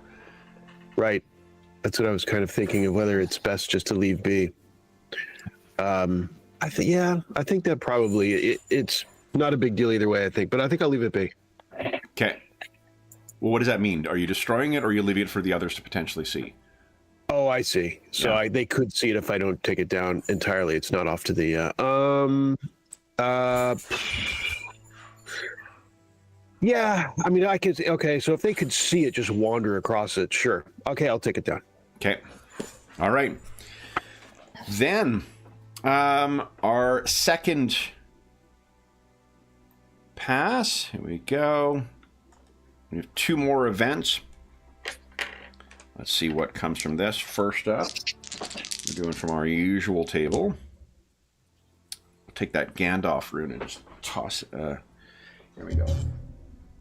We meet bunnies. Yeah, we've maxed out the budget of cute animals with those otters, so it's nothing but horrible shit from now on. It will be the lookouts, actually. So Gwindor, would you kindly give No, us we have more cute animals. an awareness? Now, here's the thing: the awareness checks are ill-favored now. Right. So I don't know if there's a way of setting that on the roll. Yep. Yes, there is. Yeah, Okay. middle left. So if you could set that to ill-favored and Will do. -1. Sure. Stacked against me then. Let's have a look. Okay. And sure enough, failure. What does the ill-favored do, Kevin? Ill-favored, you roll your d12 twice and take the lower. It's like disadvantage. Oh, it's a disadvantage. Yeah. Got you. So Didn't work. Anyway. Didn't seem to do it, but whatever. Because it's favored for me. So it's just. that's straight roll. why. That's why. If it's favored for you, then it's offset it. If you have favor Yeah. and ill-favor, it's just you roll normally. Yeah. So Just that cancels is, out. I mean, that's in striking distance of hope. Sure. I can take one down. Do you have a distinctive feature that would come into play? Keen-eyed. Absolutely. Yep. Yeah. So you could spend 1 hope and gain 2d6. Okay, so slash R 2d6, yeah? Yep. I can't do the clever Sean thing with whatever the thing he does, but I need to find that out sometime, Sean, offline. Sure. 7. There you Success. are. Okay. So then, this is with you as awareness. You know what? I think there are likely. So what the source is more potential dread. Everyone's going to gain 2 fatigue for 1, but then this is also another source of dread. What do you think you may have spotted that you have that would have been a source of dread for you, but that you you dealt with, or you heartened your companions? I saw a shadow that moved in the whiteness of these high slopes, and it shimmered for a while, and there was a moment where I thought it could be upon us, but it passed away and headed sort of off. I'll add more to this too, actually, just because there's something that may be coming up. You saw some things standing in the swirling snows. like you said, Right. things of shadow and seemingly, you know, particles of the blowing sand blowing snow. You guys were on Tatooine, so we're just getting every IP we can into here. So, it's the Predator that he saw as well. So we're just taking every kid's toy box from 1984 or 5. Wow. What you realize though quickly is that something was trying to deceive you, because those things that you saw that may have been forms, they were standing on open air. They were trying to trick you off the side of the mountain, or at the least to step in a place where even if you would not have fallen, you would have been fearful for every step you took. What does Gwindor say to the rest?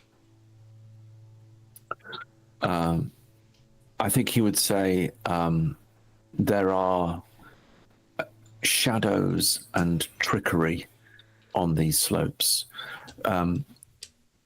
Take care to judge carefully what your eyes see, and should you need any more guidance, then I can assist you.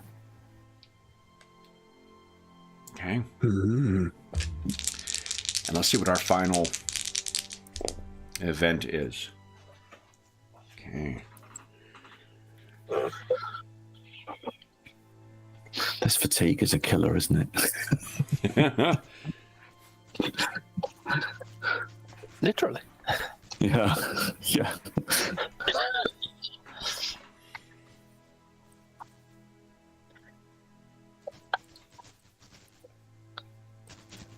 Okay.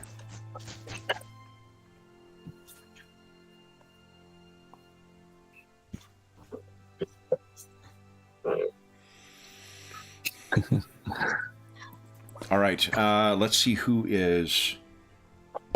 Our friend was a 4. Ooh. So Gwindor. Let me see if I've got Oh, no. a here. Okay.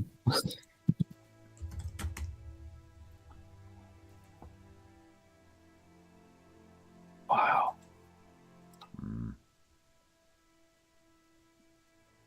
Oh, here we go, guys. Okay. We can use this for our play setting here.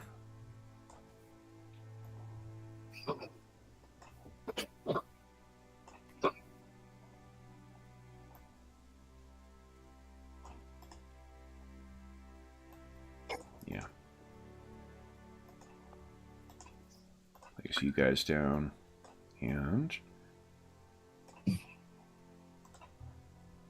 this is much more placid than what Zerexagal is. Should give you some idea of the remoteness of where you are traveling. You are about a week up the mountain, up the Red Horn Pass at this point, with the number of hexes you have passed between. And Gwindor, you are once again keeping watch. Yeah. And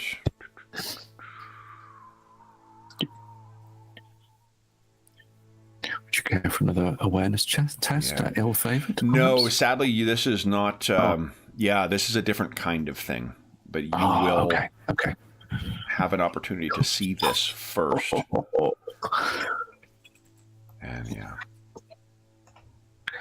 yeah, you reach the kind of the part where you would be following the trail up to where Durin's Tower is.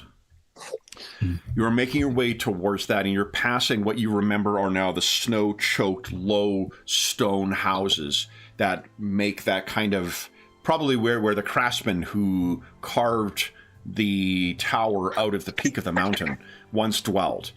Dwarves don't do anything half-assed, so these will stand the test of centuries, even though no one has likely lived here for quite some time. They also may have been for those who enjoyed in happier times.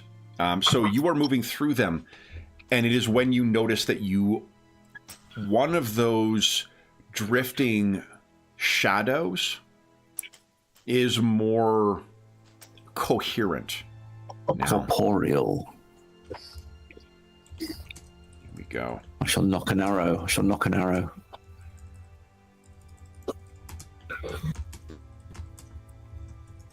You're going to show us something, aren't you? I am. No. Oh, okay. And having seen this thing, you have seen this. I need you to give us another valor check. Because there is a great deal of shadow. Right. Wow. This is a big one. Yeah. So guide me. Any bonus dice? No bonus dice. No penalty dice either, though. Oh, okay. Oh, it's so close. So I've got to spend hope, surely. No, go on. Yeah, because here's the thing, is that you're going to gain, every success reduces the amount of shadow you take by 1, so that's helpful. But if you fail your test, you cannot spend hope during a confrontation with it. I'll spend hope. A tough decision to weigh over, I know. Oh, I'm going to have to spend hope, guys. Okay. So and you'll roll the d6, because if you get a 6, that would be 2 successes then too. So I have a distinctive feature. Yep. Which is shadow lore. Yes, absolutely. I think that could apply. Yeah. I buy that. Awesome. So get all right. Let's see how I do. It gives me the chance for another 6, doesn't it? Yeah, you could. Ooh. Okay. No, so I make a success. That's you make a success. Okay, so you take 2 shadow points. Oh. Yeah. Oh my goodness. But your nerve holds. You know, once your allies set eyes upon this thing, they will be forced to face the same fear. What do you do, Gwendor? What I might allow is if you, and I'm sorry, you tell me your idea first, and then I'll tell you what I had in mind. Sure. Is there a way? Is there any way that I can just? Oh no! If it's heading towards us inexorably, then can I preempt the horror of it? Yes, in some way. We're thinking the same thing. Why don't you give us an enhearten roll? I wish I could, Kevin. I really wish I could. To which I say, good Lord, we're all doomed. Well, fuck. See, it's like just out of Tolkien, guys.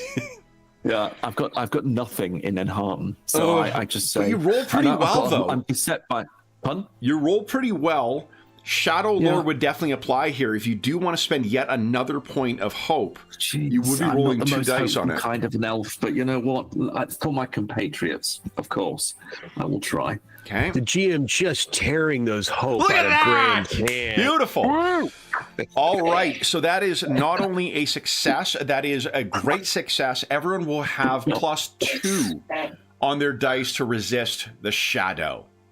So, Gwendor, what do you say? And you can rest assured, with a great success, though your spirit is troubled by this deeply. Yes. Your voice expresses none of that concern. Right.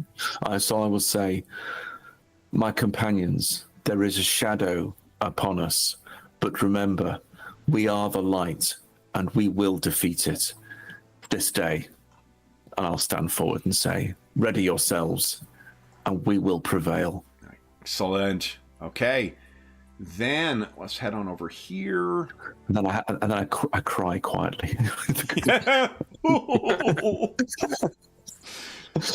It was great. No one expected to see Bill Paxton cast as an elf, but here we are. How do you say in Sindarin? Game over, man. Game over. So you want some? Yeah, exactly. Third act Bill Paxton. That's who we've got. All right. No. David, this is the first time you will have seen this. So this is a excellent battle chart. Oswald, with your fucking name, man. It's always longer.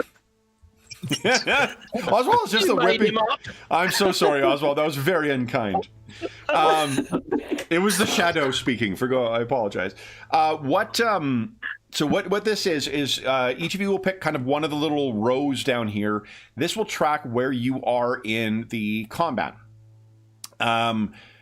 With the stance that you're fighting, it will give you a combat modifier, and you can set your stance at the bottom left of your character sheet. And it will also each has a hero action that you can do. It's on the sheet here. If you want to see what those different things are. The thing I really like about this game is those hero actions can give you opportunities to be really useful if you suck at combat. I have only played the game twice, and I have both times played a hobbit, and it was amazing. I did not fight anybody, but I sure as hell made a lot of noise and helped other people out. So, James has completely withdrawn from combat. Yeah, Let us know how you get on. I'm checking Branca's hooves, and I sort of turn around and think, back at the camp. Where's the dwarf gone? So just first like that. we will do. I'm going to allow one volley, but it will be what do you call it?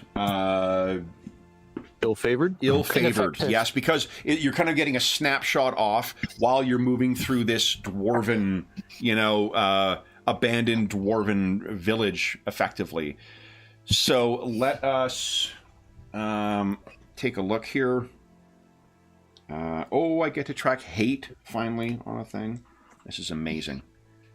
Guys, this game is amazing. Let's see. I'm going to bring... our friend, my goodness. The Wraith. Hello, Wraith. So it also means because you outnumber me, you get to determine what order you guys act in.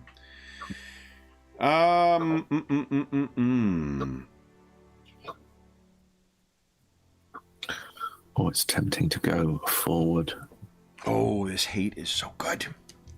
Oh, I hate the hate. I am resisting. I've got it. So this was recommended to me by not to me personally, but like another YouTuber was talking about it. Andy Serkis has a fully performed version of The Lord of the Rings, the books, where he narrates the whole thing. He does voices and shit like that. You can get it on Spotify, or on Audible. So I've got 2 credits left over. I'm going to give a try to the first one. I'll let you guys know how it is, but it comes extremely highly recommended. Apparently, he does different voices for different orcs and will move around the mic so it sounds like it's coming from different directions. Yeah, cool. Yeah. So, all right. Then, opening volleys. Ill-favored. So make sure you're setting the dice rolls to be ill-favored. Those of you who have any... Oh, first, hold on. Before you get to do your first volley, we will need to get that shadow check done. So you're going to give us a valor check with 2 extra dice, 2 bonus dice, thanks to Gwindor's rallying. And do I roll again? No. Right? You've already only Okay, first time. right. Only first time. Yeah. Right. Okay. Although that would be awesome. I'm definitely going to make a wraith that does that. It Is just it keeps still bleeding you. Like it's neat. Like what the curses that the magic in the game is shadow. It's just inflicts shadow on you, so Yeah. it can break your spirit. All right, so Amlaith, nicely done. That is Yes. Come on. okay. I have reevaluated Gwindor, his value to the party. You still take 1 shadow point for Amlaith, Okay.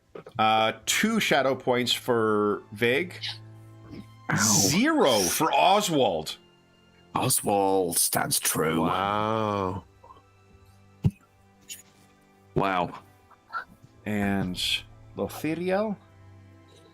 Oh, Lothiriel success. gets So Lothiriel, you get 2 shadow points.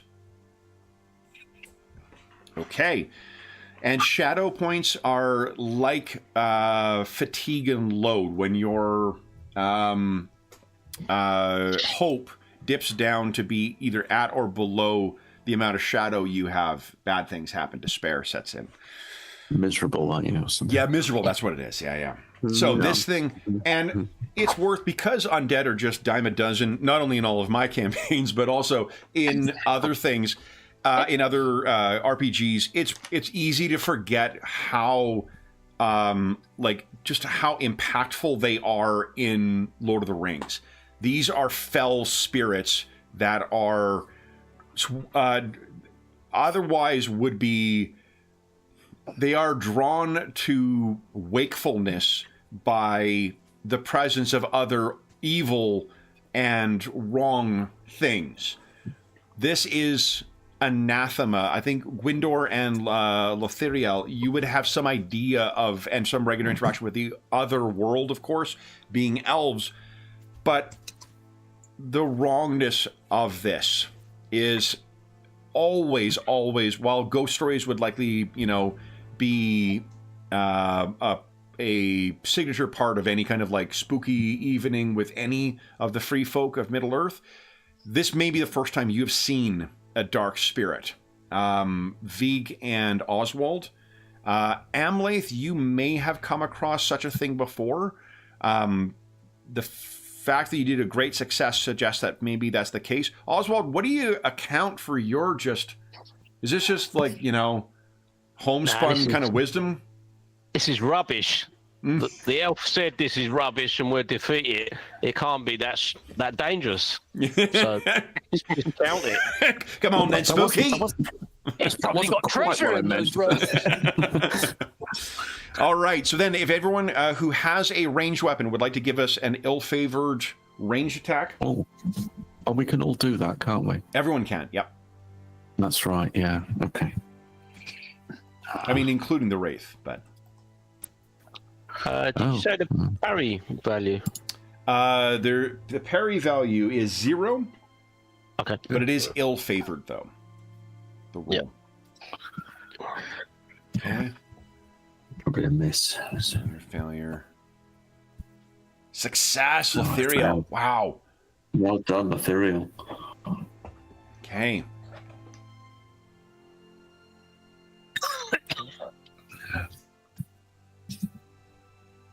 Okay.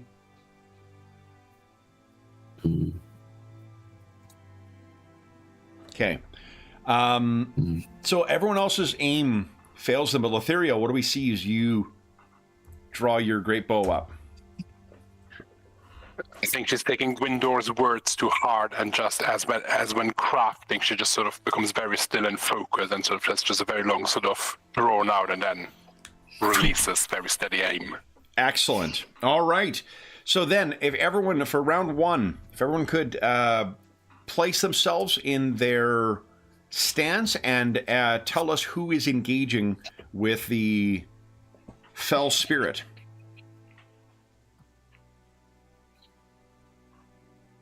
I'll go and have a swing at it. Okay. So we got 3 in open. I don't know. I feel... Gwyndor's gagging to get there and forward, isn't he? He is. It's a foolish thing to do, but I think given he needs to follow up his words with action. And forward, so that's nice. He's going to go forward. Okay. I think he'll pay for that, but I think he's doing it. All right. Yeah. And I think Oswald, just because his sheer stupidity in this situation, I think probably just he don't realise how dangerous this is. I think he's just going to push forward with the rest of them because he's just not scared of it. Okay. Is he using the metal end of his spear, or? Yeah. It's got 2 ends. You dwarfs, you don't know your weapons. All right, so this thing looms forward towards you. Gwyndor, you're in the forward stance. You have your first action. What are you doing? I will, by the sort of light of Rivendell, my spear will push forward to try and sort of chop it in half and dismay it as best as I can. Okay. And let's see what he does. Nice. Okay, just. Okay, so you lay into this thing and your spear tears into this spectral form. As an elf, I imagine you have that kind of, Peter Jackson and the Frighteners perspective on it, where you see the wraith world of it. Your spear dies into this. It looks big and it looks floaty and whatnot. This is a dwarf, though. This is not a spirit of man or elf. It is a dwarf. No doubt some lost lordly dwarf, but it is a fell spirit of one of them, grasping and ill with dragon sickness. Next up will be the open stance. Vieg, Amlath, or Oswald. Who would like to go next? Get back from your kind. I'll give him a Get in go. there, Vig. Parry is 0. Nice. Nice. Oh, nice. What would you like to do with your great success? Let me just see. If I had been smart, I'd have gone to the page. What's the heavy hit again? So I'm only using it single-handed. Heavy so blow. Heavy blow. You add your strength. Okay, so that will be Come on. 12 damage then. Oh my goodness. Ooh. All right. Wow. So you hit this thing, and it is reduced to 0. Ah! And then its hate brings it fully formed back over you. Fully restored. Amlath, Oswald. Come on, guys. All right. Emma thinks it's gone. What? It takes a swing. Gwindor will shout, Aure en Tuluva, day shall come again. Okay. 0 parry. Okay. Amlath, you hoping that, or? It's tricky. It's tricky. 5 off. It's probably too much. I'll hold off. Okay. Oswald. Are we meant to be doing this at ill-favoured? No, it was only the only reason the opening shot I said ill-favored is because you sort of gauge how much time you have to get a shot off before they get into melee, Right. and because of the close quarters, it was more of a snapshot. So- I figured for this. Right, so my attack should not have been ill-favoured. Oh no, yeah, sorry, these should all be regular, not ill-favored. Sorry, All right. Okay. Sorry. No. yeah, it was just the opening volley. I wanted to give you at least one, but you're kind of having to get quick shots off. So, Yeah. I mean, Lotharian was able to get it off. Lothariel was able to get it off. So, I mean, True. it's a poor craftsman who blames his tools. That's terrible. That is terrible, and that my is goodness, that's awful. well beyond the hope. You can't use distinctive features in combat. All right, then Lothariel, you were hanging back. I think Lothair will use the prepare shot hero action. Nice. Oh. So what do you make? Is it a spy? A scan roll. Scan roll. Yeah. Nice. Okay. And then it is this thing's turn. All right. So, it is going to... Oh, boy. They do a really good job of giving some neat abilities that only trigger with great successes. For the enemies in this, some neat things to spend your stuff on. I like that without overcomplicating the game, for that matter. Yeah. Okay. I am looking for, I think right here. Yes. Okay. All right. I'm going to use my shadow dice for this. And Gwindor. You are the one who has positioned yourself at front. Actually, sorry, it's giving me vague because in spite of you acting out, vague is the kinfolk, and the dead hate the living. Dwarves, Right. this is not a place for dwarves any longer. So let's see how we do. Come on. Okay. I just got a piercing blow with a great success on this. So, Vague, would you give us a protection roll against 16, please? 16. Come on, Vague. Oh, no.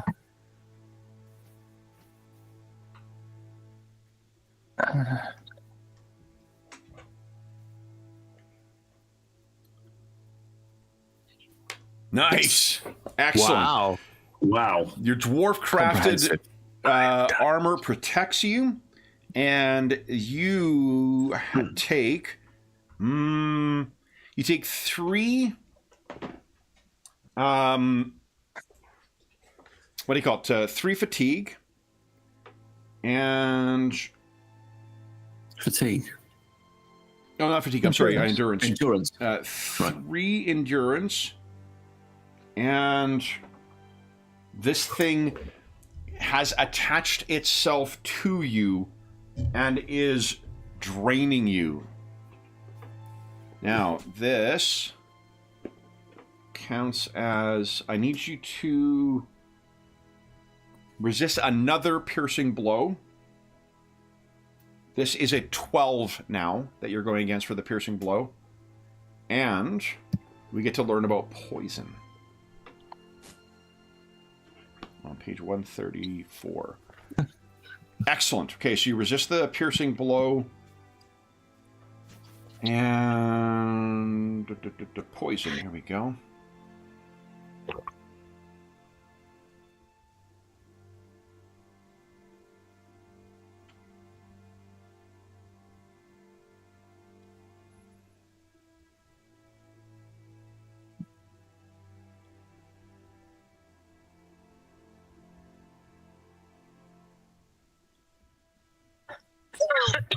Hold on. Moderate loss. Sorry, guys. I really should have looked this up before. I thought that this was going to be a... Oh, here we go. Okay.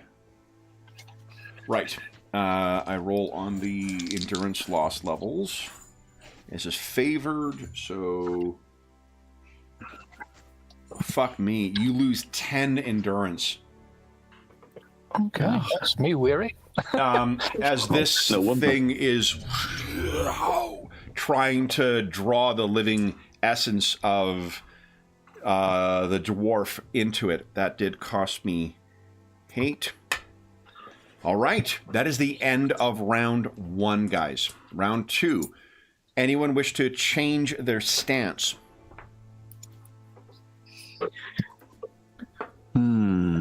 I cannot be disheartened, and Vague, my friend Vague, is in trouble, so I'll stay forward. I actually hold up, Vague. There is another. You're effectively grabbed as well, and I think you might not be able to move. 5 dice armor. Wow. Pretty much only dwarves can handle that. Yeah.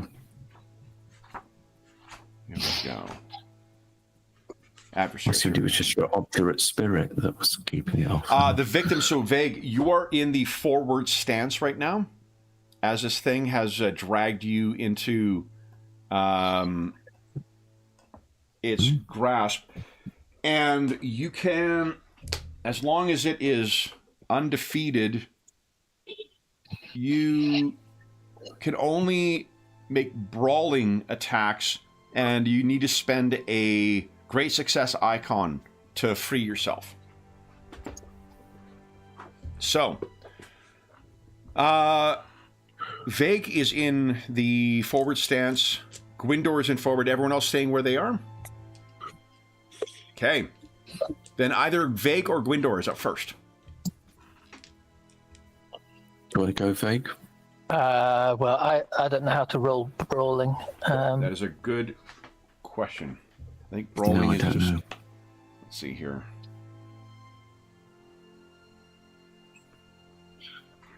Combat proficiencies. Brawling attacks on page 67. Use your... roll a number of dice equal to your highest combat proficiency, but suffer a disadvantage. You lose 1 dice. So your highest combat proficiency -1. Okay. There we go. Do you want to hope it? You're only 3 off. Nah. Okay. Then it is Gwindor. You see Vega's trying to struggle against this, but he is gripped, it seems, in something unnatural. This thing seems to be feeding on him. I shall stab it and I shall say, return to your grave, foul spirit. Please do. Take that. Nice! Okay, so you have 2. Here's something you can do. Being the canny One Ring 2nd edition player you are, you did not get a piercing blow with that, but you can spend extraordinary and great successes to get piercing blows, and if you spend 2, I would need to drain 2 hate in order to absorb those. Okay, so It sounds worth it, doesn't it? Yeah. Okay. Is that what you suggest I do? I'll do that then, Kevin. Yeah. I think so, because if you flash on this, that'll tear in. Otherwise, it does extra. You could spend those to do extra damage, or to increase your parry. The most effective thing is the wounds you inflict on these things, on undead in particular. Typically, they need to spend hate in order to get that. Similarly, if you reduce their endurance down to 0, I can spend 1 point of hate and put it right back up to the max. Okay, yeah. So rather than whittling it down, you might want to be, the light of Elbereth flashes on the end of your. Let's do that. Is that called? Is that the pierce, bow, spears, and swords thing that you're talking about there? That I'm doing. Let's see here. It is. Because if I spend 1 success icon to modify the feat die result with a spear, it's +3 to my triggering a piercing blow. Is that what you mean? Is that something else? I think I'm fucking it up. Hold up. No. Yeah, No, it's fine. Let's see here. Damn it, that sounded great. All right, so you could do heavy blow with any weapon to increase the endurance loss. You could, pierce. Here we go. Possibly so it's a triggering. +3, Yeah, shit. It would need to be 7, I guess, or an 8 in order to bump it up, right? Because you would put 2 in, maybe get a 10, then it would be a piercing blow. Yep. So I'm on 22. Yeah. So if I use a pierce, that'll make it to 25. No, you need to get your feat die up. Yeah, your to feet 10. die up to a 10. Piercing blows on a 10 or a Gandalf rune. Oh, I'm with you. I'm sorry. Yeah. So I'm overly anxious for you to take this thing down. So instead, what you could do then is just do a heavy blow, whatever your. I guess 5 is my strength. Yeah. So and because it's a 2-handed weapon, it would be 6. So if you're spending both of those, it's 12 extra damage on top of the 5. 5. So look at 17. this. 17. Guys, sorry, I didn't. 3, sir. 3. That is the blow you strike on it. Okay. Wow. All right. All right. Come on, then, guys. Amlath or Oswald? Who's next? Amlath steps forward and says, "Release him." Yes. Let's see. Sword.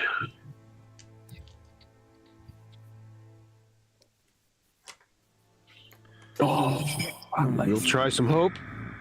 Okay. One Amlath. And here we go. Yes. Yeah, strike you true, go. my friend. Okay, so then that is your sword is it's a long sword, so it'll be 5 points of damage. Yeah, 4 + 1. Yep, with the Grievous. It discorporates and then reforms with hate. All right. Honestly. Then it is let's see here. It has released Vague, though, so at least Vague, unless it grabs him once again, is able to fight at a different stance next round. Oswald, what are you doing? Seeing this, he's not so keen to attack it this turn, so he is gonna try and boost his comrades by doing a sort of rally comrades attempt. Okay. It's his best to do that instead of trying to poke it. So he's going to leave it to the experts. So he's going to try and enhearten them to rally. So let's try that roll first. Oh, I'm gonna try. Yeah, you could hope that. Oh. It said combat though. Shit. Yeah, so you can't use your. Okay, I'll try it. Yes! There you go. Look at that. So what does it do? Look at that. So, on a successful roll, all members of the company fighting in a forward stance gain 1 dice on their attack rolls in the following round. Oh, Oswald is starting a football chant. You've got this, guys. You've got this. I'm going over there. And then Lothiriel. Come on, Lothiriel. She will release the carefully aimed shot, hopefully. Oh, come on.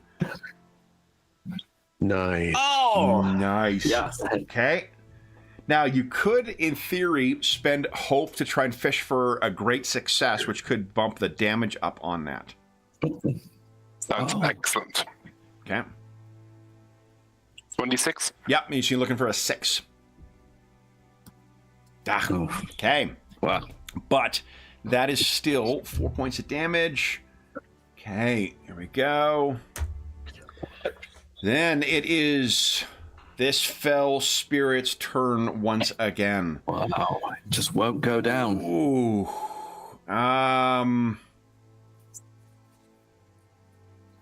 Did not appreciate the hit from Gwyndor. So I think Gwyndor, it is going to try and face you. Of course. I don't want to jinx it, but you guys have had no Eye of Sauron's yet. Yeah. So Let's hope it gets a Gandalf. So I do get 1 extra dice because you're fighting in the forward. So let's see. This thing sees you. It was keeping its distance, being the elder soul that you are.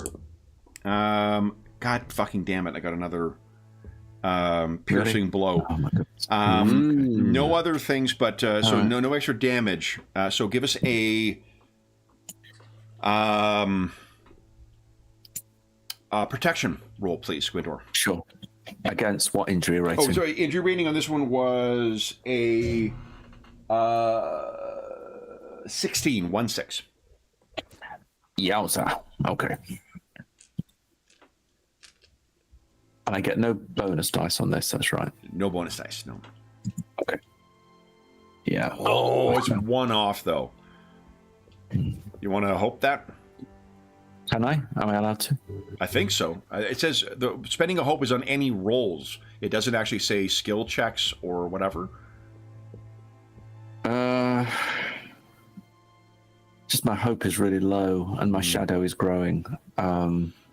If there's ever a line about game mechanics that feels more Tolkien, I'm not sure I've heard it. Next book coming out. That's the title. Hey, you can use the fellowship at some point later, can you? Yeah. Oh, that's true. Yep. How does that work? Sorry. On a rest, you guys can regain.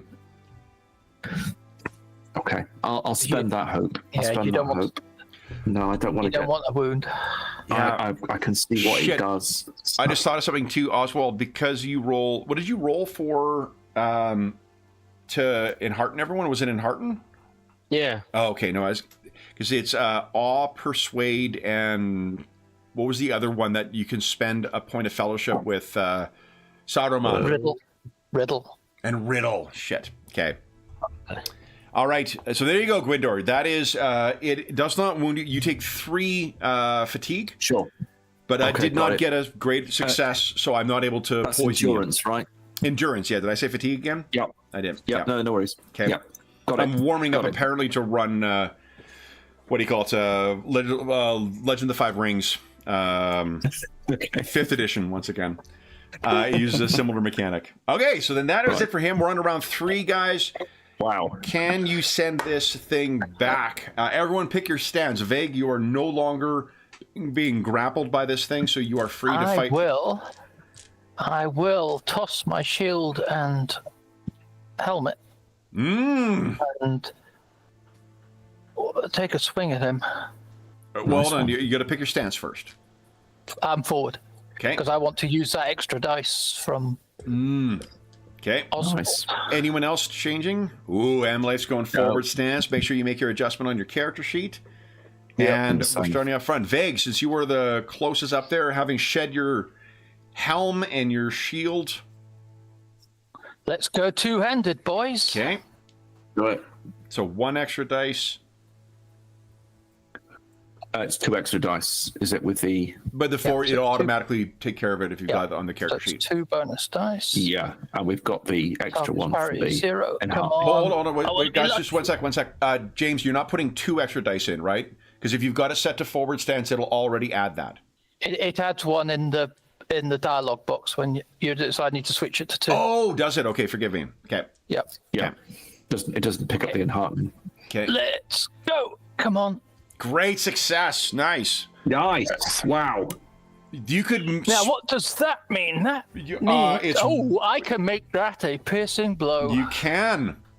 Wow. So that'll be 6 endurance, and you would And- drive 1 hate out of it. So Nice. it is down. That's big. Ooh, the spirit is weakened. It's spent hate as well, hasn't it, to recover? So. Yep. Wow. Yep. Okay. Then it is either Gwindor or Amlath next. Amlath, may I? Of course. You're so kind, sir. I will try and smash it one. Okay. Courtesy in the middle of combat is important. Only a success, I feel. Now, Amlath, you won't get the extra dice because you were not in open stance Understood. when you were there. So just make sure you got that. Okay, so then that is a success. That is 6 more. You want to spend hope and fish for extra heavy blow? Yeah. Can I? Am I close? Yeah, you can. Yeah. You could spend another hope. If you get a 6, then you could get a do extra damage equal to your strength. Absolutely can't. My hope is on the edge. You're almost miserable. Sadly not. No. Okay, all right. So Vague has struck this thing. You have struck this thing. Amlath. Amlath takes a mighty swing. Amlath. Oh, it's close. Come on. Yeah. Gandalf. Piercing blow. Nice. Piercing blow. That is 1 hate for it to reduce that, and then you did 5 points of damage, which is enough to trigger its final point of hate. Guys, this is its final form. Its hate has been diminished. Oswald, you're up next. What are you doing? Thought it had gone. Coming back. I'm going to try and see Third time. that works so successfully. He's going to continue his cheerleading. He gets his second pom pom out, and he's going to he's going to try and enhance. What is that? Oh yeah, success. Nice. Auto success. Yeah. So then everyone in the forward stance now gets +1 for your next round. Next turn. Yep. Okay. And then Lothiriel. Cyril will prepare another shot. Okay. Wow. Great Nice. success. Nice. Does that give you +2 dice then? Yes. Excellent. All right. Nice. Wow. This thing, it turns its attention back to Vague once again. And you can hear it muttering. And it sounds like it is not alone, Vague. Well, I have good news. I did not roll yet another fucking Sauron. So there's that. I did, however, roll a 23 on my attack. That's a hit. That's a hit. Wow. It is not a piercing blow. unless I spend that great success to make it 1. But I won't, because I want to grab you again. So, first off, Vague, you take 3 points of fatigue. Then, can you make another piercing or roll against a piercing blow? As it grasps you and its diaphanous form begins trying to work its way into your armor. That's 16 again, or 12? This is against 12 for this one.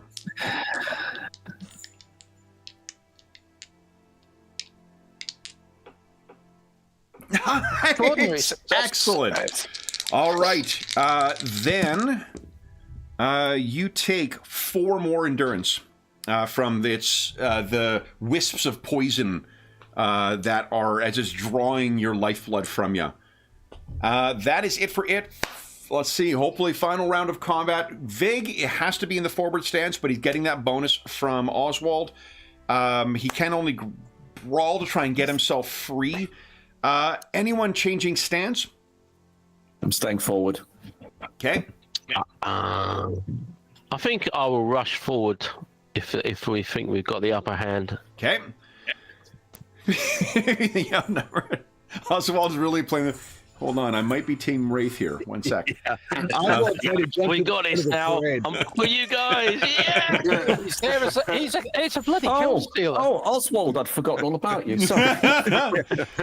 So Oswald's suddenly jumping to the front of the parade. Here we go. I've been here the whole time, guys. Where's that treasure? Who is up first then in the forward rank? Vig, you want to try and shake yourself free? I guess. You get the 1 extra dice on top of the one from forward stance. Are you weary right now? Then I'm -1, yeah. Okay. So I'm 1 + 1 -1. And weary. Oof. What's the -1 Right, from? 'cause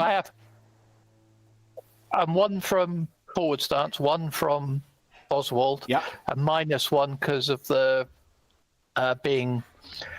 it's a grapple. Oh, okay. Yeah, that's right. Okay. Here we go. Come on. Nice! You've shaken yourself free, Vig. All right. What do we see as you pull yourself back from this thing, try to draw you into the Wraith realm? Yeah, I smack it in the face with my with the blade of my axe, and Well, it's with only that, brawling, driving right? myself off it. Oh yeah, well I'm thinking I've got the axe in my hand, so Yeah. I force him back Okay. off. All right. So Stagger Vig, back from that. Kasimov, who's going next in the forward stance? I will go. Oh, Okay. okay. Thanks, Emily. Go, sure. A swing with the sword. Nice. Go. Come on, Emily. 2 bonus dice this time. 1 from Nice. Oswald. Yeah. There we Nice. go. Okay. Oh, So, feet dice. What's your? I'm assuming you're going to spend that on heavy blow. Just try and Yes, batter this yeah. thing down. Okay. So then, what's your Yep. strength score? My strength is rating 5. Rating 5. Okay, so that is 10 points of damage. Well struck, Ranger. Look at that. Boom. ow. Gwindor or Oswald? I'll give it a crack and I'll let the Budo go to Oswald. There you There go. goes that Bushido reference. Gwindor, nice. Again, I can't get the piercing blow, can I? Because my feet die is too low. That's right. Yeah. That's right. I'm getting it right now. So it would be 11 damage. 11 damage. Gwindor, tell us what it looks like as you free this fell spirit and send it back to the void. I say, return to the darkness from which you belong and never, never come to the lands of the living again. And I thrust it deep into its body. Nice. Anna Banana has come in to witness this. So she knows something great was about to occur. She knew something great was about to happen, so she's come to witness it. Hello, my girl. So with that thing gone, there is a stillness that falls upon here, and then I believe Vague may fall to his knees. Yep, I'm pretty wrecked. Yeah. And that, I believe, guys, is why we are seeing you turn back for spring, or for summer. Yeah, this is the summer session. And you'll be attempting again in autumn. Because we're at the end of the session. So, we'll have to do the fellowship phase on Discord. So take a look at what you guys wish to do. One of the fellowship actions for those of you who have I don't think anyone suffered a wound. And no one got so badly hurt. So vague, while a troubling encounter, no doubt. Not anything that's going to have any lasting physical effects upon you. Everyone gains 3 hours. Three skill points and 3 advancement points. And because some of you will not gain full hope back, everyone gains 1 hope back from having defeated this thing. Wow, that's good. That helps. Yeah. Then, hello. Then our shadow stays. Shadow stays until you. I think it's a fellowship phase action to try and reduce your shadow. I hold on. I really don't know because it may be a threshold thing. Let's take a quick look here. We got a couple of minutes. We're 5 minutes off from end. Which means I plan to look up how to, use shadow. Once again, on my tombstone, I'd rather be lucky than smart. So. Shadow's on 137. Thank you very much. The shadow falls on 137, is that what you said? Yes. No. Good girl. There you go. Anna knows how to get attention. She rolled her ball amongst a bunch of wires. So I think, 119 has also part of the fellowship phase. Consequences of shadow. Here we go. Oh my goodness.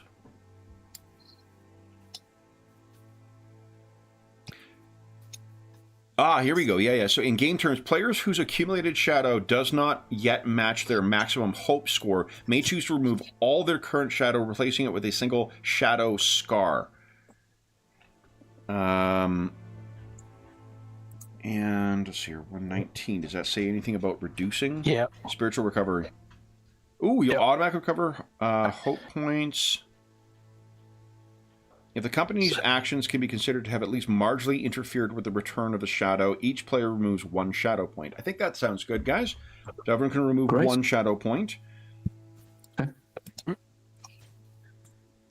If you committed feats that would gain the attention of the Dark Lord himself, you can remove up to 3 shadow points. And if you steal from the House of Elrond, you gain 1 shadow point. Oswald, I hope you're paying attention. Too late. So that will bring us to the... Is that 4 shadow points? Dream on. So that will bring us to the end of the session, though, guys. Unfortunately, this is a 3-hour session, so we're much faster than I expected. But for those listening at home, thank you so much for joining us for part 3 of our One Ring holiday trip. We're into the home stretch starting tomorrow, guys. What I might do is hand wave or maybe roll before some of the journey stuff to get you guys back to this location. We'll just make some very quick event rolls for it to get you there. And then start trying to enter Durin's tower.